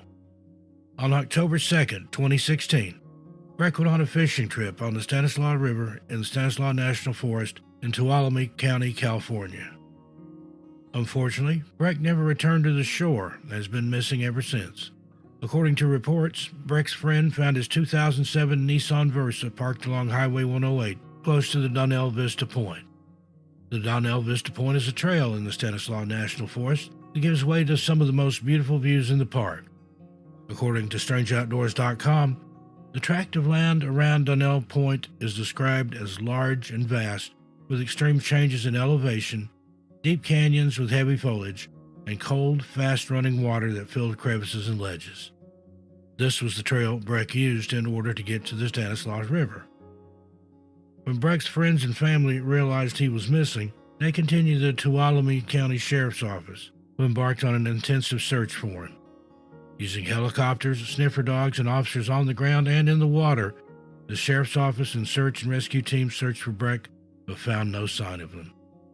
The Stanislaus River and other pockets of water were searched extensively as well, but there was no sign of him ever found there. There have been 2 other mysterious disappearances in Donnell Vista over the years, and they are cases that will be featured later on in this video. 68-year-old Breck Phelps was last seen on October 2nd, 2016, near the Stanislaus River in the Stanislaus National Forest in California. He is described as a white male with gray hair, blue eyes, standing 5 foot 10 inches tall and weighing about 175 pounds. Anyone with any information is asked to please contact the Tuolumne County Sheriff's Office at 209-533-5815. 5815. Next up, we have the case of Patricia Sue Tolhurst. 48-year-old Patricia Sue Tolhurst also mysteriously disappeared from Donnell Vista in Stanislaus National Forest in California. Again, there's not much information available, but here is what we do know. 48-year-old Patricia owned the Patty's Shack restaurant in East Sonora and was known as a kind and loving person. Unfortunately, shortly before her disappearance, Patty had been going through some financial hardships and it had taken a toll on her. She was stressed out and was hoping that things would settle down and sort themselves out. The last confirmed sighting of Patricia was on April 18, 2014, in Twain Harte, California, and while this was the last time she was seen, it wasn't the last time that her loved ones heard from her. On April 20th, 2014, Patricia posted a letter to her friends, telling them that she was going to Kennedy Meadows along the Pacific Crest Trail Desert. This area is called the Promised Land, as hikers have to hike over 700 miles to reach this beautiful spot. In the letter, Patricia told her friends that she was going to put her feet in the water, and many hikers talk about the magnificent waters at Kennedy Meadows. After this, Patricia has never been seen or heard from again. When Patricia failed to make contact with friends and family, the Tuolumne County Sheriff's Office was made aware of her disappearance and began their search for her. It would take 2 days for the Tuolumne County Sheriff's Office to find their first clue. On April 22nd, Patricia's white Toyota 4Runner was found alongside Highway 108 at Donnell Vista Point. Inside was her handbag and other personal items. There was no indication of where Patricia could have gone, and the Sheriff's Office continued their search of the surrounding areas. Unfortunately, these searches have turned up nothing. As of 2022, Patricia remains missing.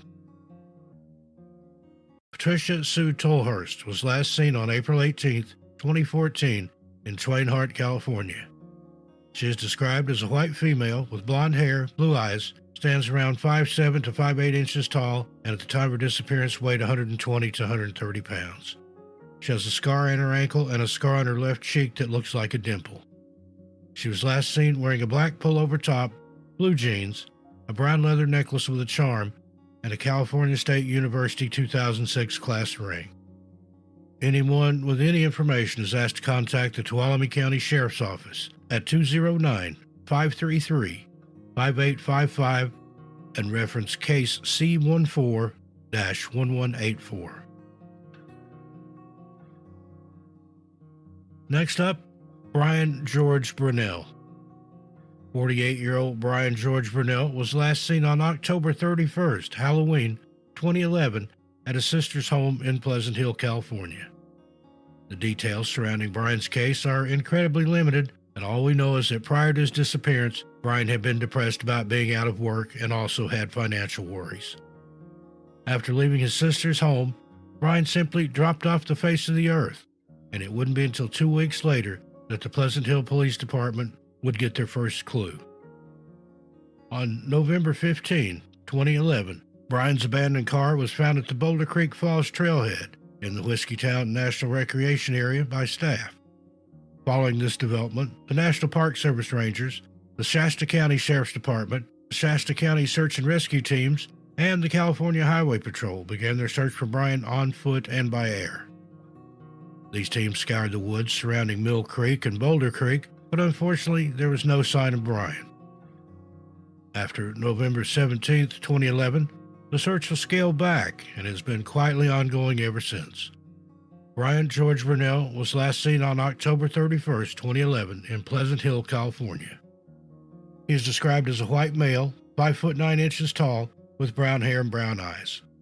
Anyone with any information as to his whereabouts is asked to please contact the Pleasant Hill Police Department at 925-288-4600 and reference case number 114267. Next, David Michael Burney. On June 29, 2007, 46-year-old David Michael Burney purchased a red Toyota Tercel and planned to drive to Georgia to meet up with his 2 daughters. Unfortunately, David never arrived, prompting his daughters to report him missing. As with most cases featured in this episode, there's not a whole lot of information, and all we can do is report the facts that are presented to us. The next update on David's case doesn't come until late August of 2007, when his new red Toyota Tercel was found abandoned in Bankhead Forest, just off County Road B15 in Winston County, Alabama. After talking to locals, the Coleman County Sheriff's Office learned that David had last been seen at the Jet Pep gas station on Highway 157 in Battleground, Alabama, on June 29, 2007. After that, David seems to have just disappeared. Has not been seen or heard from since. According to locals, David's car may have been there since July 7, 2007, and wasn't reported or properly noted until over a month later. According to the Charlie Project, the red Toyota Tercel was out of gas and the battery was missing. But apart from that, there was no signs of a struggle or any indication that anything untoward had happened. Sadly, David left behind 6 children and other family members who are all desperate for answers. His profile on the Charlie Project reads, David's mother, sister, and 6 children all stated he would not have left of his own accord, and they think he may have met with foul play. They stated he had enemies who could have harmed him. David Michael Burney, as we said, was last seen at the Jet Pep gas station on Highway 157 in Battleground, Alabama. He is described as a white male with gray-brown hair, brown hazel eyes, stands 5'4" to 5'7", and weighs between 155 to 165 pounds. David has several tattoos on his right arm, a scar on his right arm, and a brown birthmark on the front of his neck underneath his chin. He's also missing several teeth. Anyone with information is asked to please contact Ronnie Melton, the captain of investigations with the Coleman County Sheriff's Office, at 256-734-0342 and reference case 708-00091. Next, the disappearance of Nita Mayo. 64-year-old Nita Mayo was a hard-working and loving woman who cared for not just her family but others during their time of need. Nita worked as a licensed practical nurse, or LPN, at Mount Grant General Hospital Clinic in Hawthorne, Nevada, and everyone who met her simply adored her. Nita also loved the great outdoors and loved to drive into nature and explore. Her daughter, Tracy, told Colo TV, getting to know all parts of the United States was something she enjoyed, and she loved scenery. She was always putting us in the car and just driving to discover things. On August 8, 2005, Nita hopped into her silver 1997 Mercury Sable and headed for Sonora, California to do a bit of shopping. Nita had the day off work, so she met up with a friend to have breakfast, and by 11 a.m. the two were done and Nita was on her way to California. Nita was excited about her trip as it would take her over the Sonora Pass, a beautiful mountain road in California. The road is only open at certain times of the year due to the weather, and lucky for Nita, it was open in August of 2005. When Nita failed to show up for work on August 9, 2005, however, her co-workers knew that something was very, very wrong. Nita was dedicated to her job and was considered a dependable and well-respected nurse. It was extremely out of character for her to not show up to work without even calling in. When her colleagues tried to call her home and received no answer, they called Nita's next of kin, her children, to inform them that they had been unable to make contact with their mother. After hearing this news, her 4 children made the decision to report their mother missing, and soon County Sheriff's Office launched an investigation. Her children were concerned that she may have had an accident on the road between Hawthorne and Sonora. Despite lengthy searches throughout the day and night, no sign of Nita was found. Then, just 2 days after she mysteriously disappeared, a shocking discovery was made.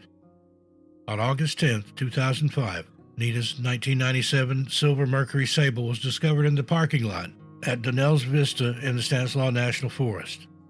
Part of this area is a lookout over Route 108 that Nita would have driven down to get to and from Sonora and Hawthorne. Bizarrely, her car was found locked with her keys, handbag, purse, ID, and phone all neatly tucked away inside. There were other items in the car. The only thing that was missing was the camera that she had taken with her to take pictures of her trip. Despite numerous searches from both the air and on the ground, no sign of Nita Mayo has ever been discovered. Sniffer dogs were brought in, however, they were unable to follow her scent for more than a few yards. According to the Charlie Project, Jewel Jean Rice was mentioned in connection with Nita's case. On Nita's Charlie Project profile, it reads, in September 2005, authorities announced they were seeking Jewel Jean Rice in connection with Mayo's disappearance. She is not being called a suspect in Nita's case, but investigators believe that she is a person of interest and may have some valuable information. Police stated Rice's vehicle had mechanical problems in the Sonora area on the day Nita disappeared, and she was going around asking people for help. Despite all this information and developments, however, the police are still no closer to solving the mystery of what happened to Nita Mayo on that sunny August afternoon. Nita was last seen in Hawthorne, Nevada on August 8, 2005. She speaks with a British accent, although the particular accent is not specified, as there are actually hundreds of British accents, and she is a British national. She is described as a white female with brown hair, brown hazel eyes, around 5 foot tall, and 140 pounds. Nita wears oval-shaped prescription glasses with gold wire frames and has her ears pierced. She was last seen wearing a gold mother's ring with a peridot, pink stone, a blue stone, and a purple stone on her right ring finger, and possibly a Celtic-style silver necklace and a silver-style necklace with 1 blue and 2 pink stones and a small pendant. Anyone with any information is urged to contact the Tuolumne County Sheriff's Office on 800-228-3592 and reference case 05-2406. And lastly, we have the disappearance of Patrick Terrence Whalen. 33-year-old Patrick Terrence Whalen was described by those who knew him best as warm-spirited and kind-hearted. Patrick was training to become a naturopath doctor and had recently finished his bachelor's degree. According to sources, he worked extensively with charities, raising money for cystic fibrosis research, and dedicated his time to those in need. When Patrick wasn't looking after the underdog or studying hard for his degree, he could be found hiking in the wilderness. In fact, his friends and family jokingly called him the survivalist, thanks to his many hours and hundreds of miles along the Pacific Crest Trail and in the Glacier National Park, the Blackfeet Tribal Lands, and the Columbia Falls region of Montana. Patrick was well versed in the outdoors and believed that nature had a way of healing us. The last time Patrick was seen or heard from was on November 2, 2000, when he was in Glacier Park in Montana. As previously mentioned, Patrick had been spending a lot of time in Glacier Park and other national parks and forests in the area. Reports do not give an exact date, however, but sometime after November 2nd, Patrick's car was found abandoned at the Lake McDonald Lodge restaurant on the U.S. Highway 89 and State Highway 49 towards the eastern edge of Glacier National Park. It wouldn't be until May 27, 2001, that investigators would get their next big clue when they found an abandoned camp that Patrick had made. The camp was found at the Atlantic Creek Backcountry Campground along the North Fork of Cutbank Creek near Bad Marriage Mountain and Medicine Grizzly Peak. Park rangers were able to make an identification quickly, as Patrick's personal items had been left behind. However, there was no sign of Patrick. Reports don't indicate how long the camp had been there or how long Patrick had been gone from the camp. By this point, Patrick's family knew that something terrible must have happened to him. They consider him a true survivalist in every sense of the word, and he had a kind heart, so it was very unlike him not to make contact with friends or family or to just miss his classes. Unfortunately, extensive searches of all the areas mentioned previously have turned up nothing. However, his family are still holding out hope that one day Patrick will walk through the front door and that they will be reunited again. In 2008, his family held a vigil in honor of his memory, and since then have continued fighting for answers. Patrick Terrence Whalen was last seen on November 2, 2000, in Glacier Park, Montana. He was originally from Cleveland, Ohio, but was living in Portland, Oregon at the time of his disappearance. Patrick is described as a white male with blonde hair, hazel eyes. He stood 6 feet tall and weighed about 155 pounds. The Charlie Project notes, according to his family, Patrick was displaying signs of mental illness, including obsessive behavior and paranoia at the time of his disappearance. He may have been wearing a short-sleeved shirt and blue jeans, and he also wore wireframe glasses. Anyone with any information is asked to contact Park Ranger Joe Fowler at Glacier National Park at 406-732-7700 and reference case 06-0401 MIP, or the Glacier County Sheriff's Office at 406 873-2711. Bryce Dunphy. In February 2022, 22-year-old Bryce Dunphy moved from Indianapolis to the city of Portage, Indiana, and was looking for work. Those who knew Bryce described him as a goofy, funny person who looked after his friends and family. Unfortunately, on that day, February 21st of 2020, the unthinkable happened while Bryce was out walking on the ice at West Beach in the Indiana Dunes National Park. Bryce, along with some friends, were walking across the ice when the ice gave way under his feet. Bryce, unfortunately, fell into the freezing waters below, and search and rescue teams are still desperately searching for him, although now it's search and recovery. Travis Waugh, who was with Bryce at the time, told Fox 32 Chicago, "We didn't know it was going to fall. We didn't even see the signs walking up. It was a mistake that happened, and we're heartbroken. I tried to grab him 9 or 10 times, but the waves were too strong. Every time I'd grab him, it just slammed right back into the wall. And by the time they got out here, he was already drifted away." Search and rescue teams, along with the police, were immediately dispatched to the area following the call. However, bad weather and rough conditions on the water made it almost impossible for them to look for Bryce.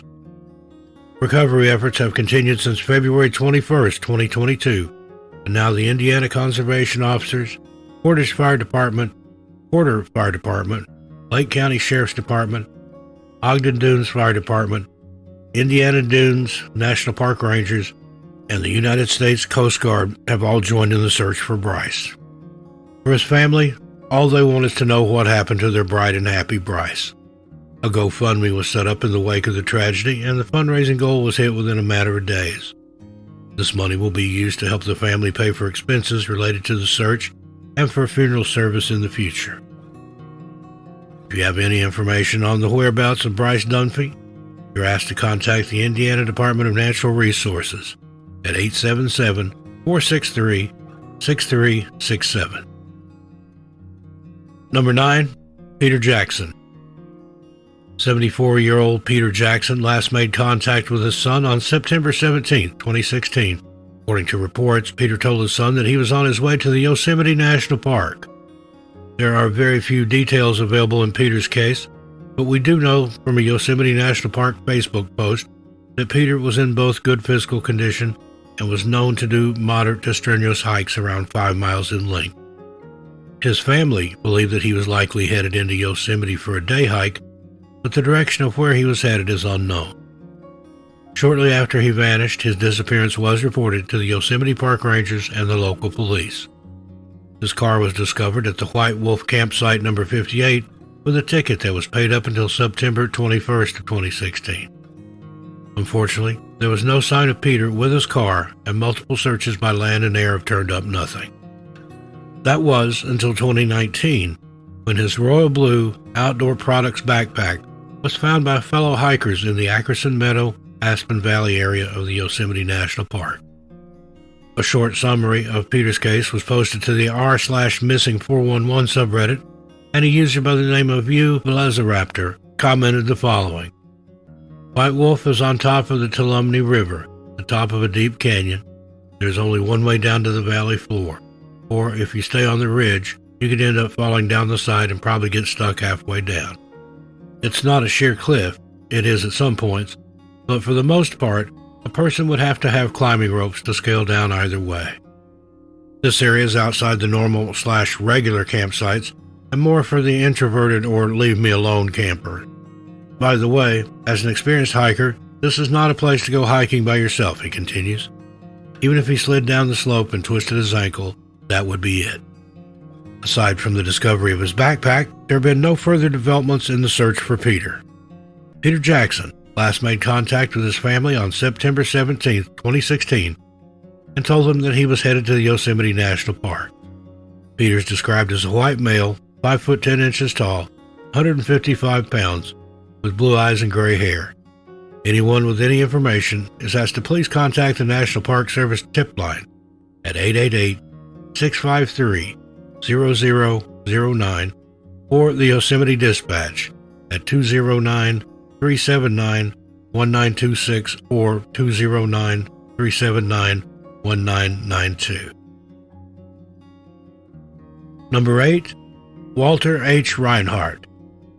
66-year-old Walter Reinhardt mysteriously vanished from the Yosemite National Park on September 19, 2002, and hasn't been seen or heard from since. Walter had served 2 tours of duty in Vietnam and also worked as a sheriff's deputy in Virginia following his military service. Everyone who knew him said that he was very physically fit and was very capable in the great outdoors, making his disappearance all the more strange. His family noticed that it was very out of character for him to leave without making contact, so when he walked into the Yosemite National Park and never walked out again, they knew that something was terribly wrong. Walter's car was later found, with some reports stating it was discovered on September 30, 2002, while other reports stated October 2, 2002, at the White Wolf Trailhead. Authorities believe that that is where Walter was heading. In an article for the LA Times, it was disclosed that Walter had left his Swiss Army knife in his car. This article also details how Walter's credit card was last used on September 19, 2002, to purchase gas from a gas station just 15 miles from the White Wolf Trailhead. The last confirmed sighting of Walter is believed to have been at around 9 a.m. on September 19, 2002, by a park employee closing down a lodge in the White Wolf area of the park. According to the LA Times, he remembered a fellow with a German alpine hat asking directions that morning to a lake a few miles up the trail.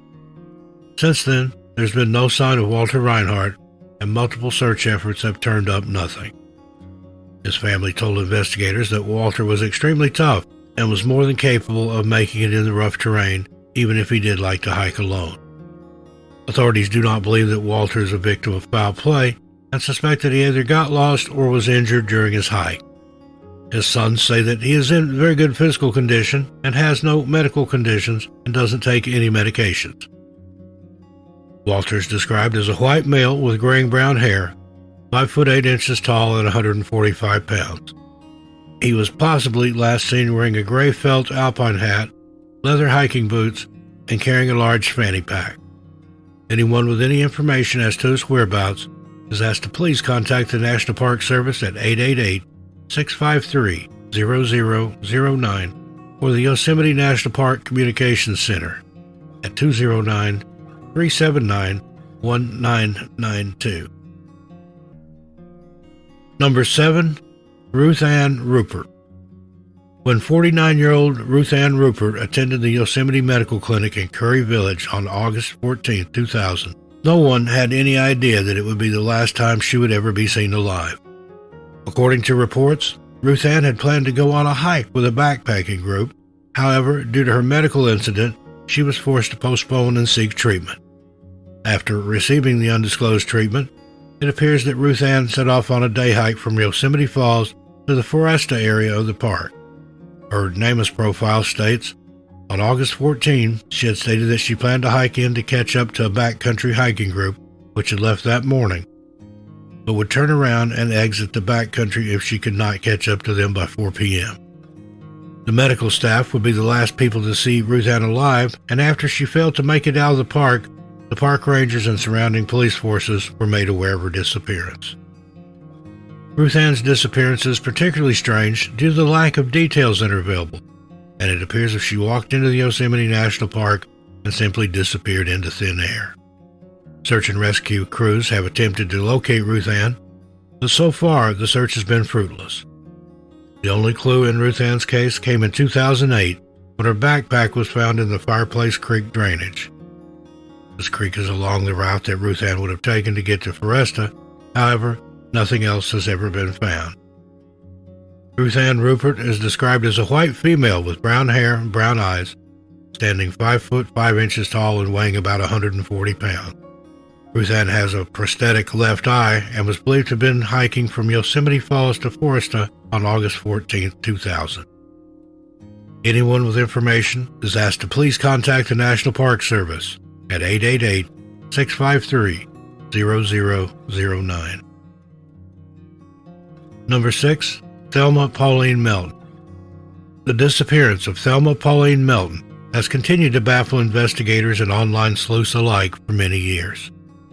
On September 25, 1981, Thelma, who was known to her friends as Polly, set off on a hike in the Great Smoky Mountains National Park with two of her female friends named Red and Trula. While Thelma lived in Jacksonville, Florida for most of the year with her husband Bob, the two also owned a trailer in the Deep Creek campground in the Great Smoky Mountains National Park, where they would stay for a few months of the year. These few months seemed to be Thelma's favorite, and she enjoyed bringing friends down and going for hikes on the easy trails, with the Deep Creek Canyon being her favorite. On September 25, 1981, Thelma and her friends set off down the trail at around 3 p.m., while Bob and the others stayed at the trailer. The trail was a nice, leisurely walk for the three companions, and they took it slow, as Thelma was known to be a slow walker. But about an hour into the walk, something changed.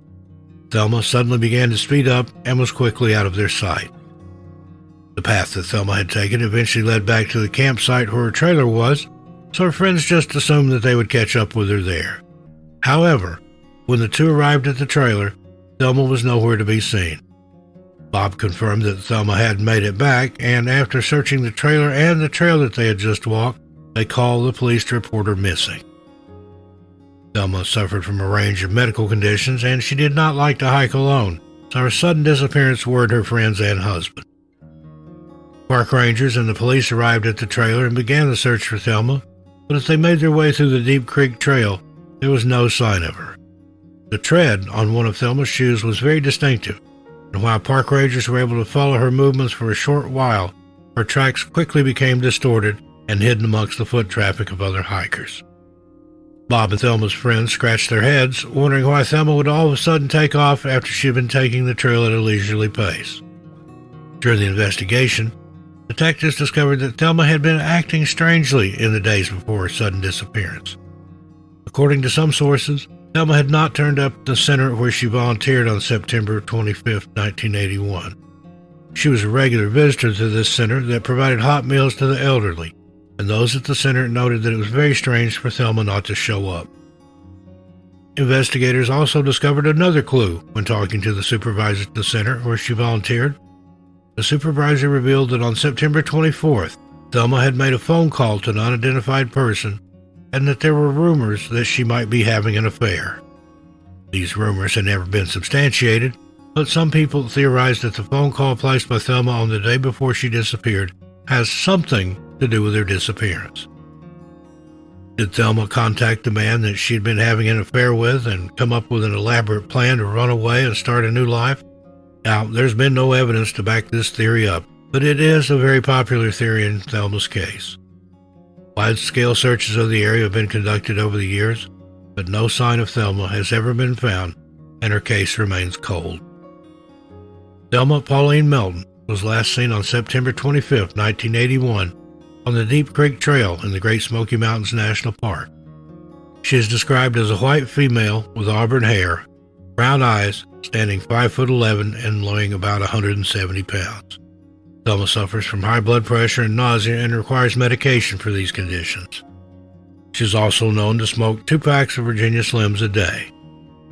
She was last seen wearing a pink and white striped sleeveless blouse, tan pants, a diamond-studded white gold wristwatch, a wedding band, size 8.5 tan low-cut shoes with crepe soles, and the sole of her left shoe had a crack across the ball of the foot, giving her prints a distinctive marking. Anyone with any information on Thelma is asked to contact the Tennessee Bureau of Investigation at 615-744-4000 or the National Park Service on 888-653-0009. Number 5. Joe Halpern. 22-year-old Joe Halpern was an accomplished and talented young man and was enrolled as a graduate student of astronomy at the University of Chicago in 1933. While not studying hard for his degree, Joe could not be found at the observatory where he worked in Wisconsin, and he also enjoyed math, chemistry, and chess. The world was truly his oyster, and for Joe, his life was just beginning. However, one hike would change all that, and 89 years later, his family are still searching for him. On August 15, 1933, Joe set off to begin his hike in the Rocky Mountains National Park near Taylor Peak. Joe and his friend, Joseph Garrick, had been camping in the park, and Joe was keen to get going on the hike near Taylor Peak. Joseph decided to stay at the campsite, leaving Joe to hike alone. The two said their goodbyes, not knowing it would be the last time that they would ever see each other. As the day passed and Joe still hadn't returned to the campsite, Joseph became more and more concerned for his friend's welfare. And by the end of the day, he reported him missing to the park rangers and local police department. Park rangers and the police began their search for Joe, but a large snowstorm hindered their efforts, and as the snow fell on the Rocky Mountains, the concern for Joe's welfare grew. Despite a number of searches, nothing was ever found of Joe, and the authorities determined that he had likely perished due to exposure. Joe's family have not given up looking for their loved one, and while now in 2022, authorities are not actively looking for him, a familial DNA sample has been obtained to aid in his identification should his remains be found. Following his disappearance, investigators began to receive several possible sightings of Joe in such faraway places as Phoenix, Arizona, Alliance, Nebraska, and Detroit, Michigan. None of these sightings have ever been confirmed, and it's likely they were just a case of mistaken identity. Joe Halpern was last seen on August 15, 1933, and while almost 90 years has elapsed since his disappearance, his friends and family are determined to find the truth. Joe is described as a white male with brown hair, brown eyes, 5 foot 8 inches tall, 165 pounds. His right eye is crossed, and there's also a scar above that eye. The Charlie Project notes that Joe may have used the alias Louis Hollenbuck, and that he was also fluent in French and German. He was last seen wearing a light blue or white shirt with blue stripes, light brown pants, and heavy shoes. He was also carrying an army knapsack. Anyone with any information is asked to please contact the Colorado Bureau of Investigation at 303-239-5764 or the Glendale Police Department at 303-759-1511. Number 4, Stacy Arras.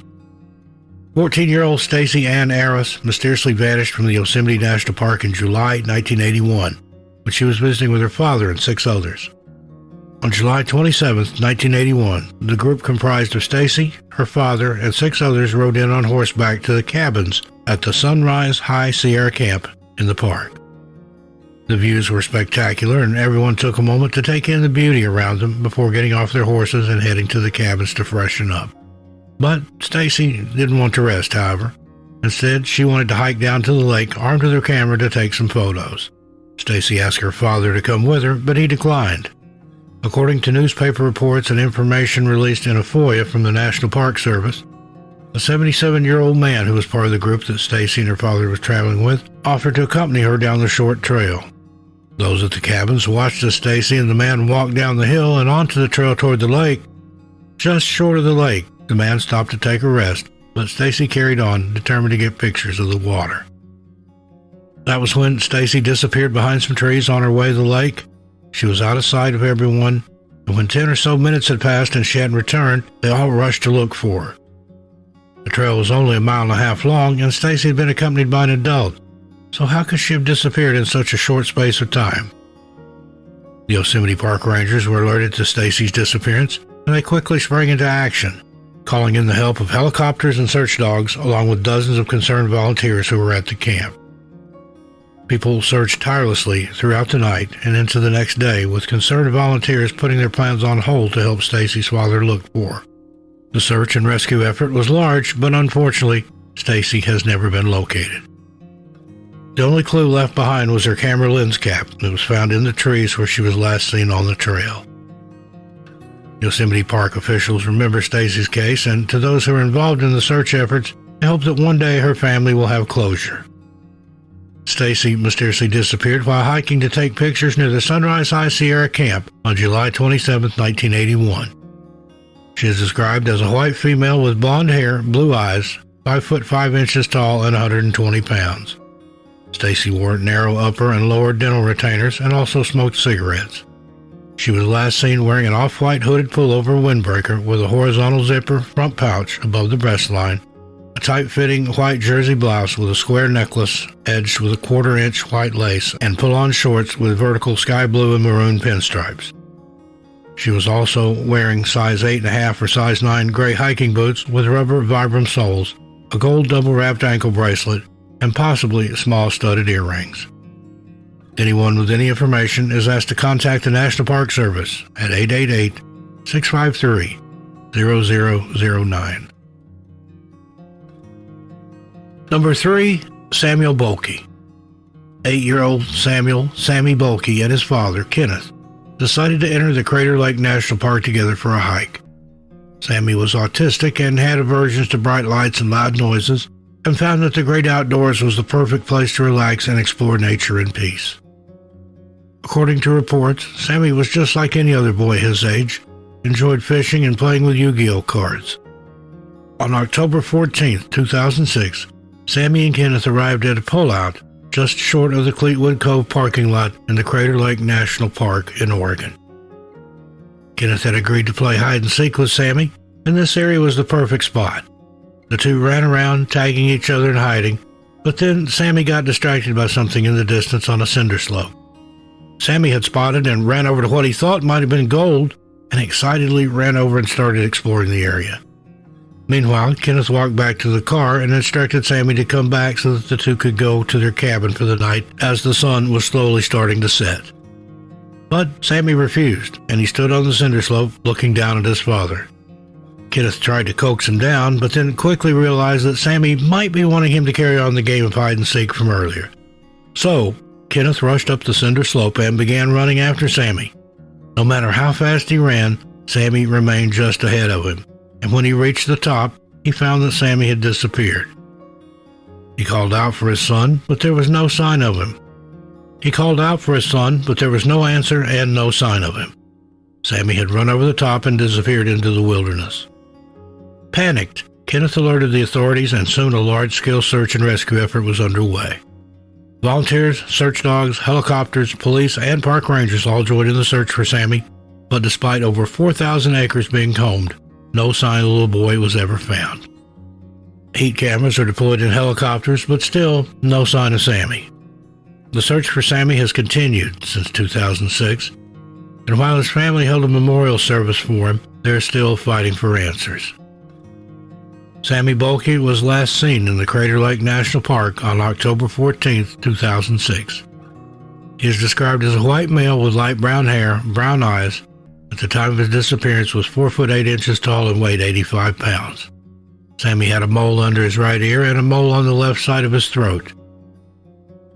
He was last seen wearing a long-sleeved black and green striped shirt, cargo pants, red suede slip-on shoes with rubber soles, and a blue winter coat. Sammy has autism and is frightened by bright lights and loud noises.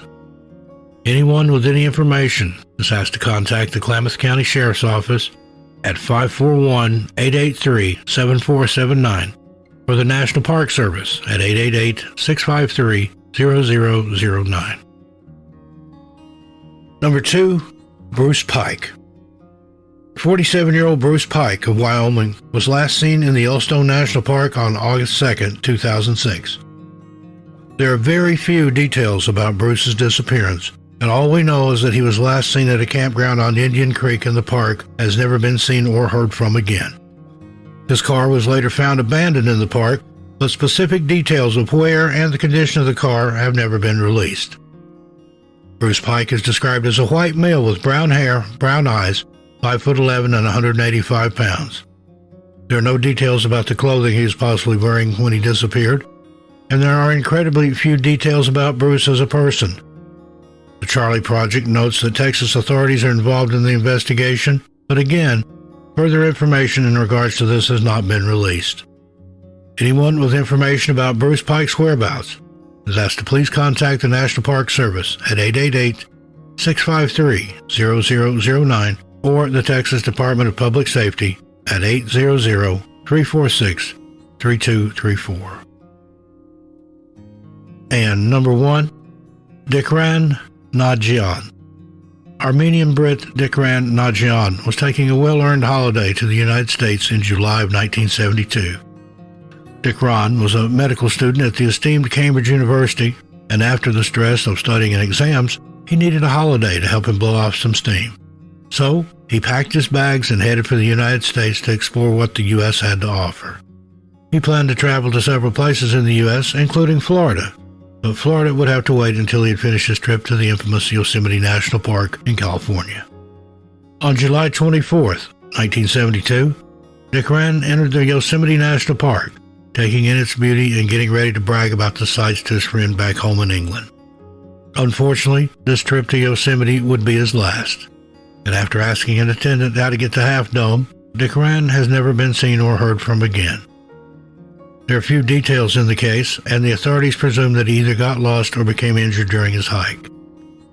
After Dick Wren was reported missing, search and rescue crews scoured the area but found no sign of the Armenian Brit.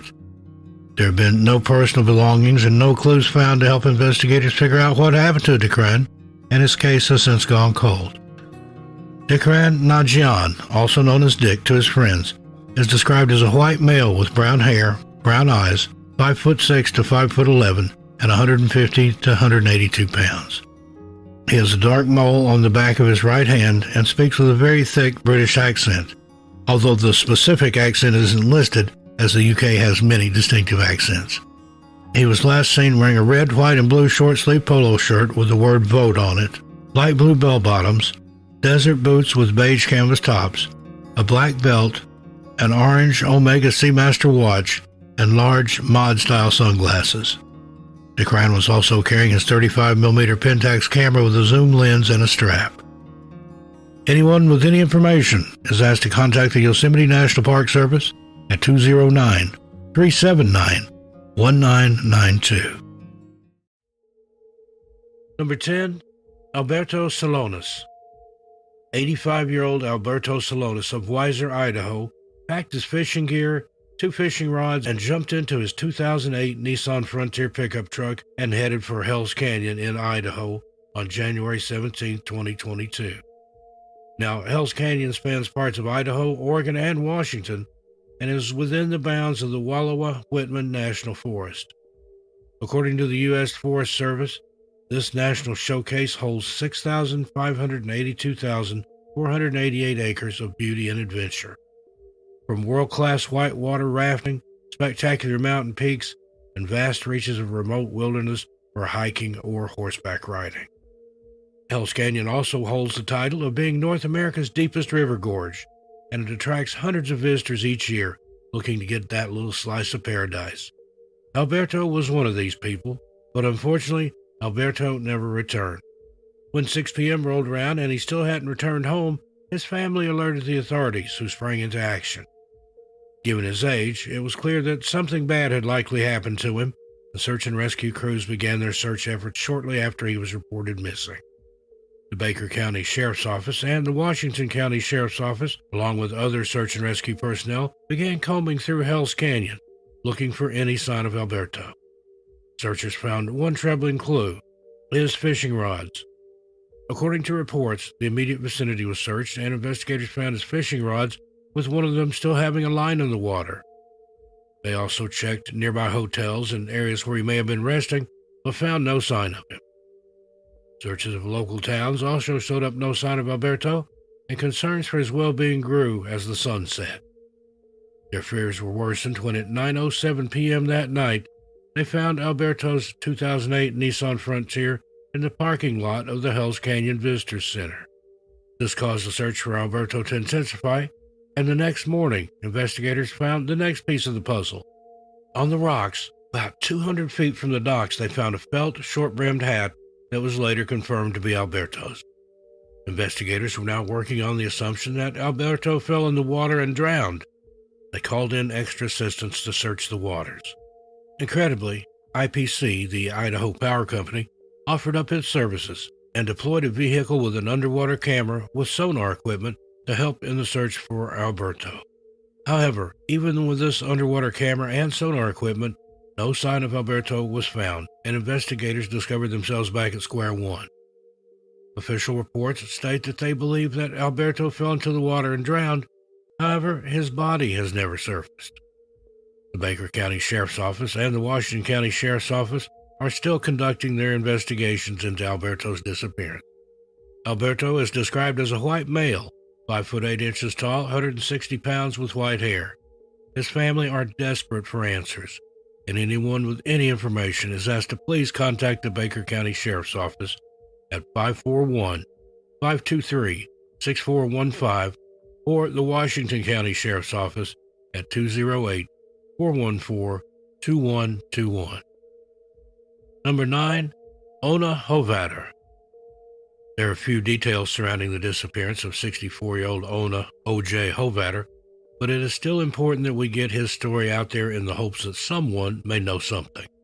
According to news reports, the Tucker County Office of Emergency Management was alerted to O.J.'s disappearance at around 9 p.m. on October 3, 2021. Emergency services were informed that O.J. had disappeared while in the Furnow Experimental Forest area in the Monongahela National Forest. A search and rescue effort was conducted, and during that search, they found O.J.'s car near the Turkey Run Trail, but no other information has been released thus far. Scent dogs, search and rescue experts, and the Parsons Volunteer Fire Department have all joined in. However, no sign of O.J. has been found. O.J.'s disappearance is troubling, not just because of the lack of detail about him as a person, but the lack of details in regards to the search. The Tucker County officials and the Parsons Volunteer Fire Service are continuing to search for the man, but there have been no updates as of April 2022. His family did tell investigators that at the time of his disappearance, O.J. was not carrying any food, water, or medication. O.J. is described as a white male with a slim build and salt and pepper hair. Anyone with any information is asked to please contact the Tucker County Communications Center at 304-478-2187. Number 8. William Anthony Ott. 65-year-old William Anthony Ott was last seen on April 5, 2012, when he was dropped off near the Mohawk Canyon and the Hualapai Reservation in the Grand Canyon National Park. According to NamUs, William, who goes by Bill, was on a 3-week solo hike through the park and reservation, and friends and family were not concerned as Bill is a very experienced hiker. Before he left, he packed adequate supplies and also took a GPS tracker with him. Unfortunately, authorities have never released where they've been able to use this GPS data to locate him. As April came to an end and Bill still hadn't returned home, his relatives began to grow concerned. Bill had not taken his phone with him, opting instead to take a handheld GPS. His family waited, hoping that he had gotten caught up in his hike, but unfortunately, by May 10, 2012, Bill was officially reported missing and the search and rescue effort began in earnest. Investigators began combing through the reservation and surrounding areas and came across some potential witnesses. According to reports, either a river company or another company may have seen Bill hiking down the Colorado River. This sighting has not been confirmed, however. Those who are familiar with that area of the park speculate that perhaps Bill was walking to find food, water, or to speak with a park ranger. Another article also notes that Bill may have hitchhiked back to the Flagstaff area of the park, but there have been no reports of a man hitchhiking in the area that matches his description. His friends and family, along with investigators, are desperately hoping that one day they'll have answers to what happened to Bill Ott. Bill was last seen on April 5, 2012, near the Mohawk Canyon, as described as a white male with brown hair, blue eyes, standing 5 foot 10 inches tall and weighs 180 pounds. He was last seen carrying a gray backpack with a black top and blue trim. Anyone with any information is asked to please contact the Coconino County Sheriff's Office at 928-774-4523 and quote case number S12-01697. Number 7. Derek Joseph Luking. 24-year-old Derek Joseph Luking was known to his friends and family as a lover of survivalist shows and camping, and it wasn't unusual for him to spend his time absorbed in shows like Man vs. Wild and other fare from Bear Grylls. While Derek enjoyed spending time outdoors, it was out of character for him to miss work and not to keep in contact with his family, so when he failed to show up for his work shift on March 15, 2012, alarm bells went off.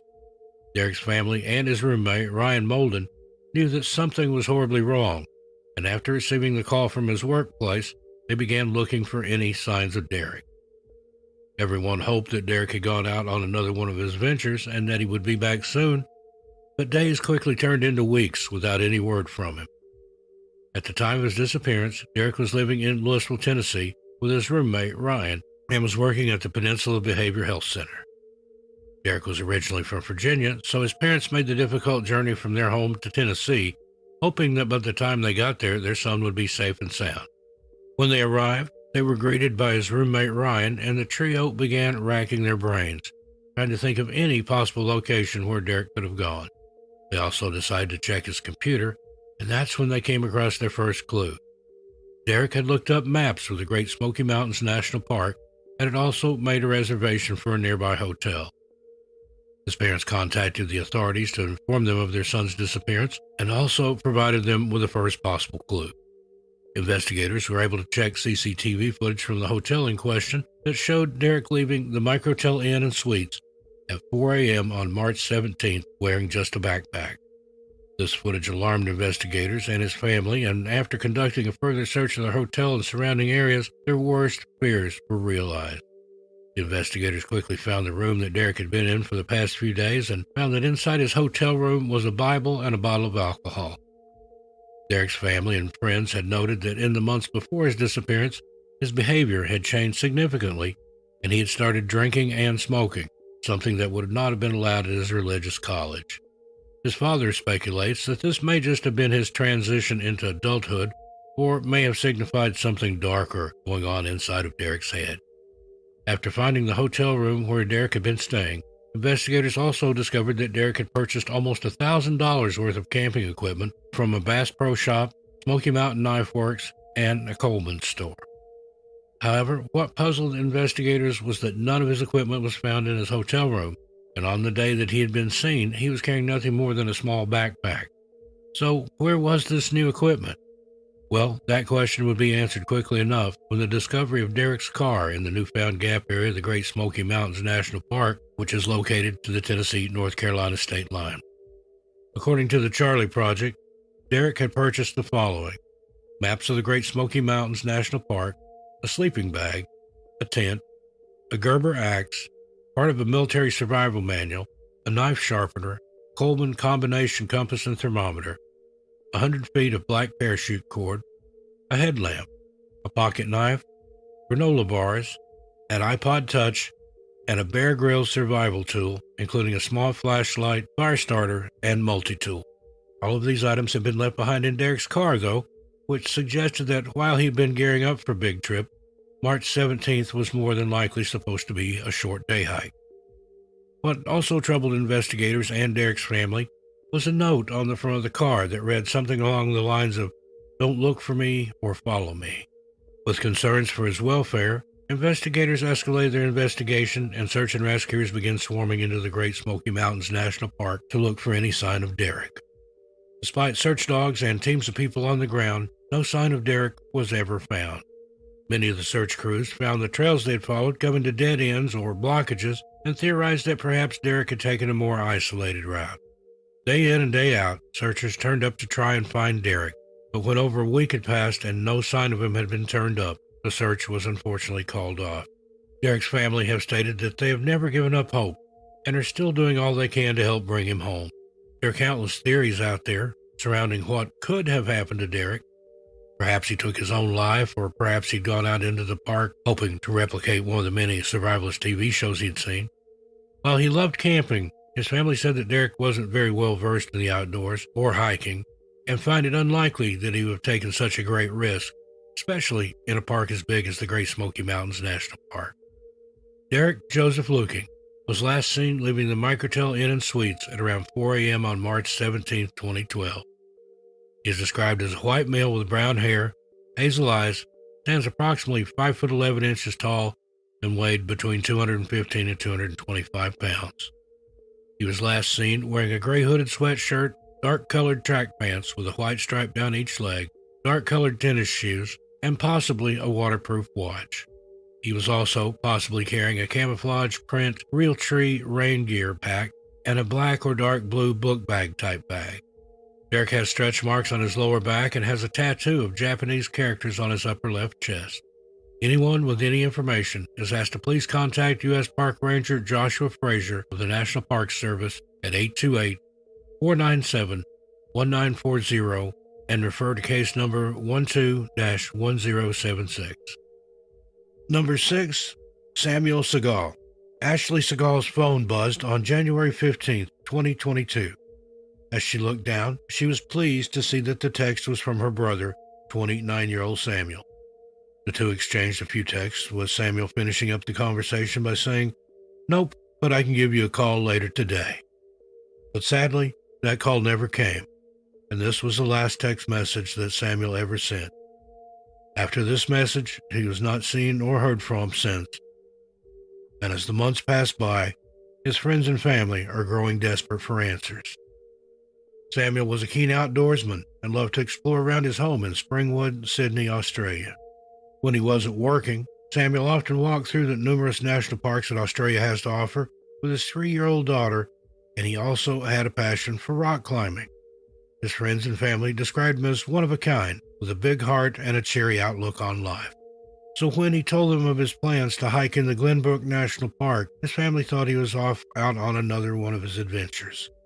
CCTV footage from January 15, 2022 shows Samuel entering the park, and this is the last confirmed sighting of him.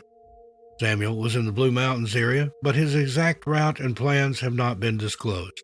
When he failed to return his sister's subsequent texts and calls, his family became worried, and on January 23, 2022, they filed a missing persons report after he had failed to contact any of them. Ashley later told 7 News Australia, "Everything seemed normal. I didn't suspect anything out of character. Throughout the week, I tried to reach out to him again, but couldn't get through. By the next weekend, though, I was quite worried because he hadn't gotten back to me at all, and then we found out he didn't turn up to work, and that's when we really became concerned." Following this report, the New South Wales Police, Blue Mountain Police Area Command, and State Emergency Services sprang into action and began their search for Samuel in earnest.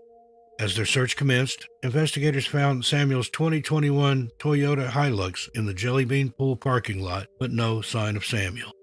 A further search of the park was conducted by the Emergency Services and the New South Wales Police. However, this search turned up nothing. Multiple searches have since been conducted, but no one has been able to find any sign of Samuel.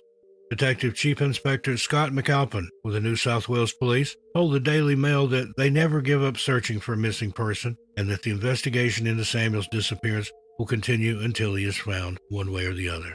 He also added that there had been no activity on Samuel's phone or bank accounts since his disappearance, and that the police do not suspect any suspicious activity. In the wake of Samuel's sudden disappearance, his boss, Phil Dixon, started a movement called Walk It Off, which gives men a chance to meet, walk, and discuss mental health in a safe environment. In a Facebook post on March 12, 2022, Ashley wrote, "On Saturday, 12 March 2022, we celebrated Sam's 30th birthday. It is difficult to piece together the right words to describe who Sam is because we have our own unique bond with him. However, over the many stories shared over the weekend, it's incredibly clear the profound impact he had on so many. He is truly one of a kind. Although we don't know where Sam is still here. He will continue to live in our hearts and through his most beautiful little girl." Samuel Segal was last seen entering the Glenbrook National Park on January 15, 2022, and has not been seen or heard from since. Samuel is described as a white male with brown hair, brown eyes, standing about 5 foot 9 inches tall with a slim build. Sam has distinctive tattoos of spider webs on his elbows and knees, a mermaid on his right forearm, a skull on his right wrist, and a dragon on his left forearm. Samuel also has a gold front tooth. Anyone with any information is asked to please contact the Springwood Police Station at 02-4751-0299 or Crime Stoppers Australia at 1-800-333-000. Number 5, Barbara Bolick. 55-year-old Barbara Bolick was last seen in the Bitterroot Mountains in the Bitterroot National Park in Montana on July 18, 2007. Barbara was a keen hiker and loved the great outdoors.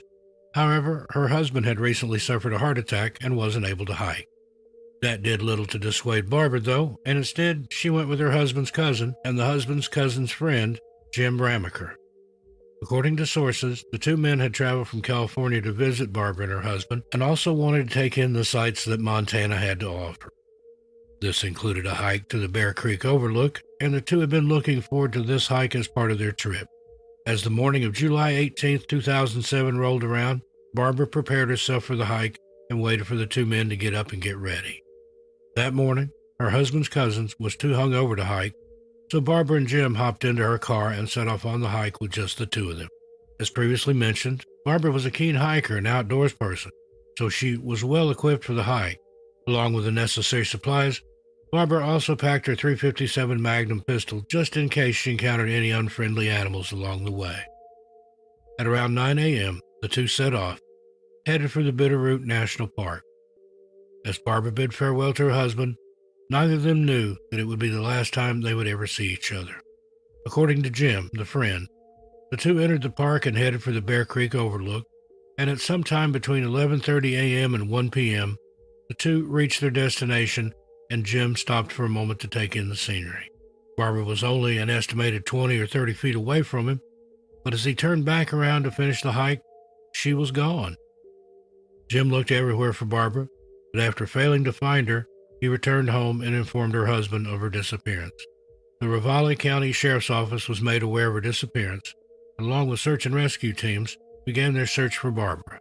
During the initial investigation, Jim revealed that Barbara had spoken to two young men while on the trail, a fact that was backed up by other hikers that had seen her along the trail that day. According to Jim, the two men were in their early 20s. One of them was dark-skinned with black hair, and the other had a medium complexion with reddish hair. The two men were athletic, clean-cut, and were accompanied by a black mixed-breed dog with white markings and floppy ears. Investigators also discovered that the two men that Barbara allegedly spoke to may have been traveling in a light-colored, older model Chevrolet S10 SUV with Missoula County, Montana license plate. Composite sketches were made of the two men in question, and a reward was offered to anyone who could identify them and give the county sheriff's office more information to work with. Despite a cash reward being offered, the two men have never been identified and therefore have never been questioned by the authorities.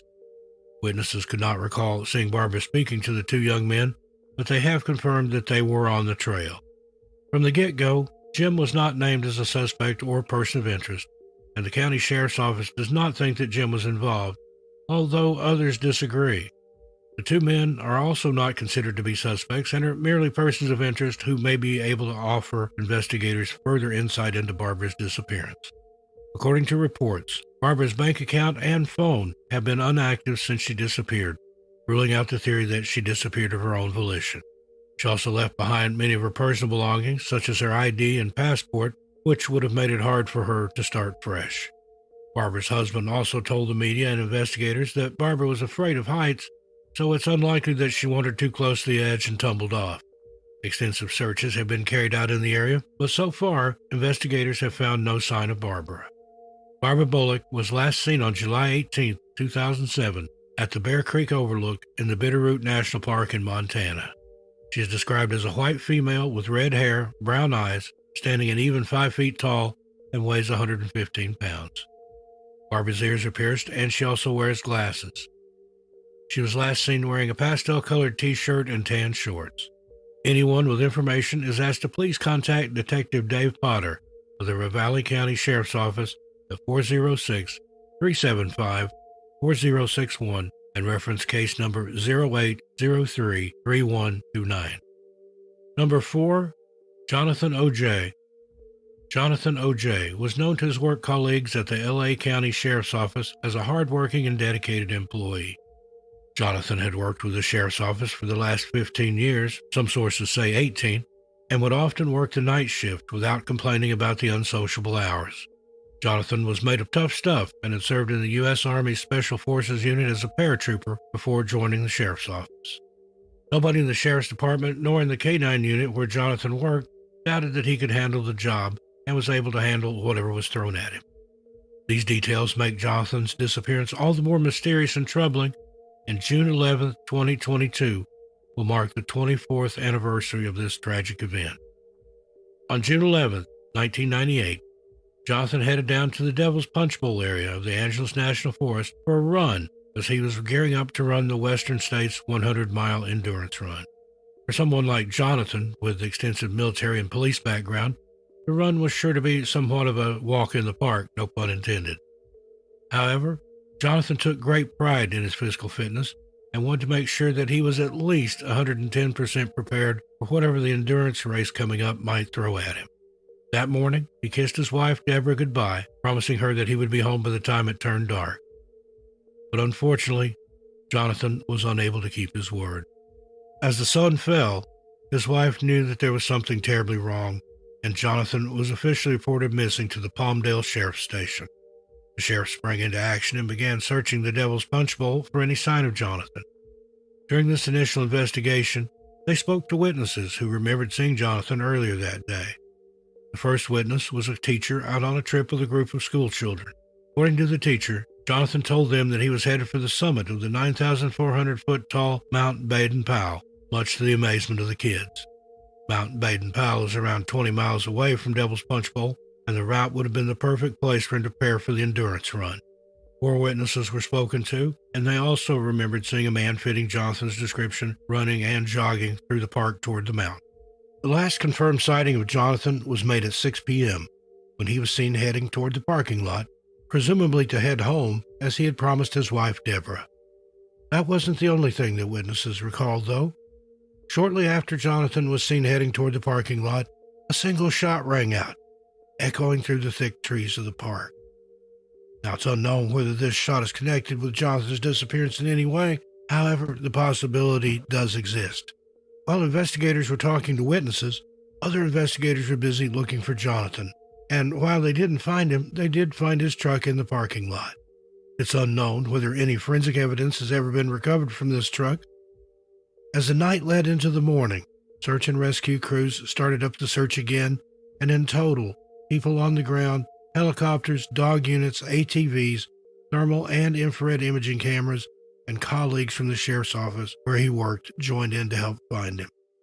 As the investigation continued, rumors began to swirl, and many speculated whether Jonathan had taken off of his own accord. Jonathan and his wife, Deborah, had been high school sweethearts, but it wasn't all happy families and rainbows at home. In the months before his disappearance, Jonathan had asked for a divorce and seemed very cold towards her. His behavior had also taken an odd nosedive, with him packing away and giving away a few of his prized possessions. This wasn't the only rumor to circulate, and it was also postulated whether Jonathan had been targeted because of his line of work. There are several possibilities tied to this theory, with the most prevalent being that Jonathan likely found something big and that the key players had him taken out to keep their business secret. Also, the possibility that he turned state's evidence and had to disappear into the witness protection program. The website Strange Outdoors also mentions how in the early 90s, several officers in the area were indicted for tipping off those in the business of trafficking substances while taking cash payments for this information. Many years have passed since Jonathan O.J. disappeared, and while the rumor mill continues to churn, there is still no solid evidence that points to his whereabouts. According to Jonathan's sister, he had become tired of living in the city and had wanted to live a more peaceful life in the mountains, but said that it would be out of character for him to leave his daughter behind, as the two were very close. Multiple people have been put in the spotlight and have been believed to have been behind Jonathan's disappearance, but there has never been any concrete evidence to back up these claims. Jonathan O.J. was last seen running through the Devil's Punch Bowl in the Angeles National Forest on June 11, 1998, and has never been seen or heard from since. Jonathan is described as a white male with brown hair, brown eyes, standing 6 foot tall and weighing 165 pounds. Jonathan has a U.S. Army eagle tattooed on his upper left arm and the letters S.E.B. inside of a triangle on his upper right arm, which is a cover-up of a Yosemite Sam tattoo. He was last seen wearing a light-colored t-shirt, olive green shorts with pockets, black crew socks, hiking boots, a Casio running watch, a blue and white or possibly green and white baseball cap, black sunglasses with oval frames, and was carrying a forest green Jansport day pack. Anyone with any information is asked to please contact the Los Angeles County Sheriff's Department at 323-890-5500. Number 3, Laura Bradbury. That's been almost 38 years since little 3.5-year-old Laura Bradbury disappeared while on a camping trip from the Indian Cove campground in the Joshua Tree National Park in October of 1984. Despite numerous searches and appeals, Laura has never been found, and while a significant amount of time has passed, her family have vowed to never give up hope that they will one day have answers. On October 18, 1984, the Bradbury family were happily camping in the Indian Cove campground in the Joshua Tree National Park in California. The details of the trip are sparse, and the only details that are available come from around the time of Laura's disappearance. According to sources, Laura's older brother, 8-year-old Travis, went to the portable bathrooms, and Laura decided to tag along with him. As Travis stepped into the toilet cubicle to relieve himself, Laura stood outside and waited patiently for her big brother. However, by the time Travis had finished his business, Laura was nowhere to be seen. Travis ran back to the campsite, only to find that his little sister wasn't there either, and he quickly informed his parents that she was missing. A search rapidly ensued, and word got out around the camp fast, with over 250 people on the ground, people on horseback, and helicopters, and scent dogs, all joining in the search for the little girl. People pressed on through the rugged terrain, hoping to find the little girl who had possibly wandered off, but no sign of Laura was ever found. Just 3 days after she went missing, authorities decided to call off the search and revealed that the scent dogs had only managed to track her for 2 miles before the scent ended. Investigators were of the opinion that Laura had likely been abducted and did not give any reasoning for the search being called off after just 3 days other than this. Disgruntled at the fact that the search had been called off so early, the Bradbury family decided to take matters into their own hands and organize their own searches, all while navigating the turbulent emotions that come with having a child disappear. According to the show Unsolved Mysteries, the Bradburys went to great efforts to keep their daughter's name out there. They made t-shirts, flyers, and even had Laura featured on the side of milk cartons. Every chance the Bradburys could get, they took, and for weeks they answered questions and made appeals for Laura or whoever had her to bring her home. In the wake of their grief, they created the Laura Center, which is a nonprofit organization that helped them to distribute flyers and information about their daughter. Tips and leads trickled in, but nothing concrete came. That was until one tipster led them to a possible suspect description. This witness told investigators that they had seen a man in a metallic blue van at the Indian Cove campground in the hours before Laura disappeared. The only other information that could be obtained was that the man was in his 50s and had a pot belly, but it isn't clear whether this man is a suspect or even a person of interest. While investigators were working through Laura's case in the background, the Bradburys tried their best to keep Laura's name in the headlines over the years, and her case was even featured on the TV show Unsolved Mysteries. Just 2 years after Laura disappeared, a tragic discovery was made just 5 miles away from the Indian Cove campground.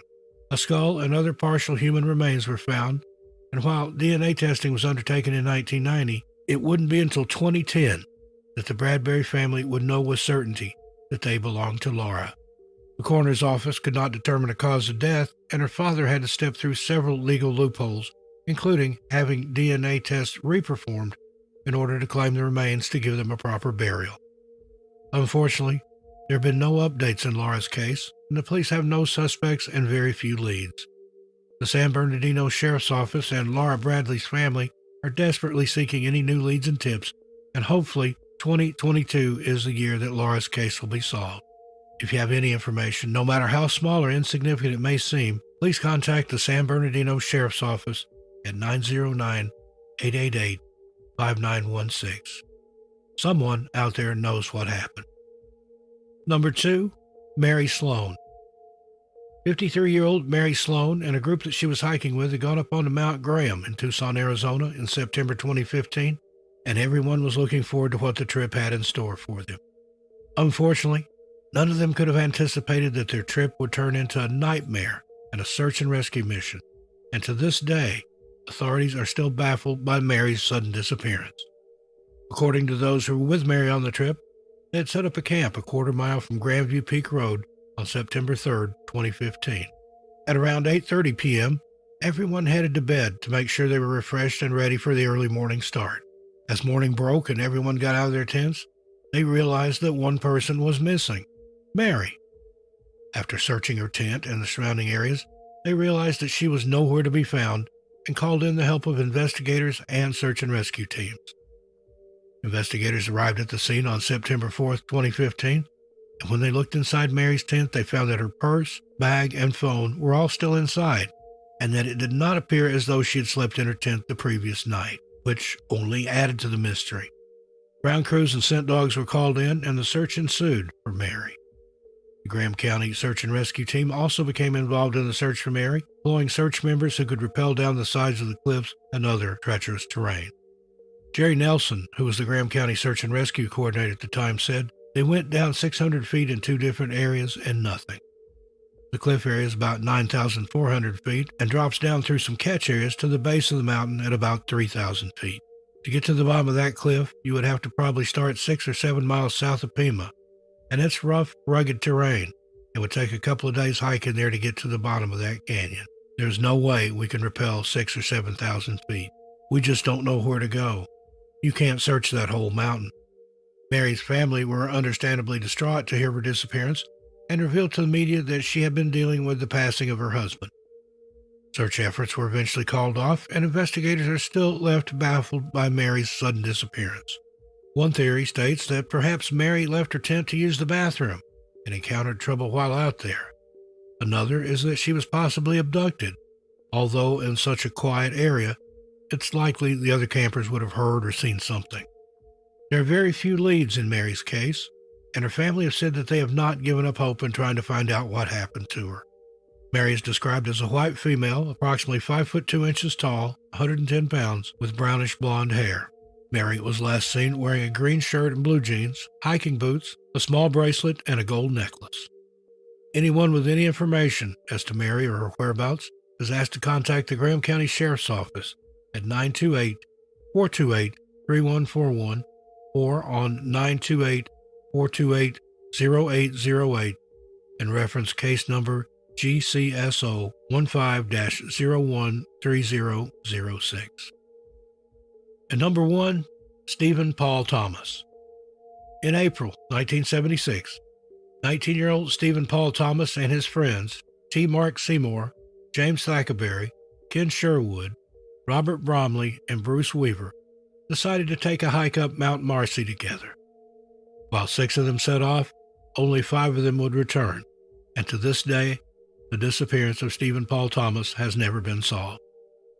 According to the 5 men that were with Stephen on April 12, 1976, they had made it just 2 miles short of the summit and decided that it was a good place to set up camp for the night.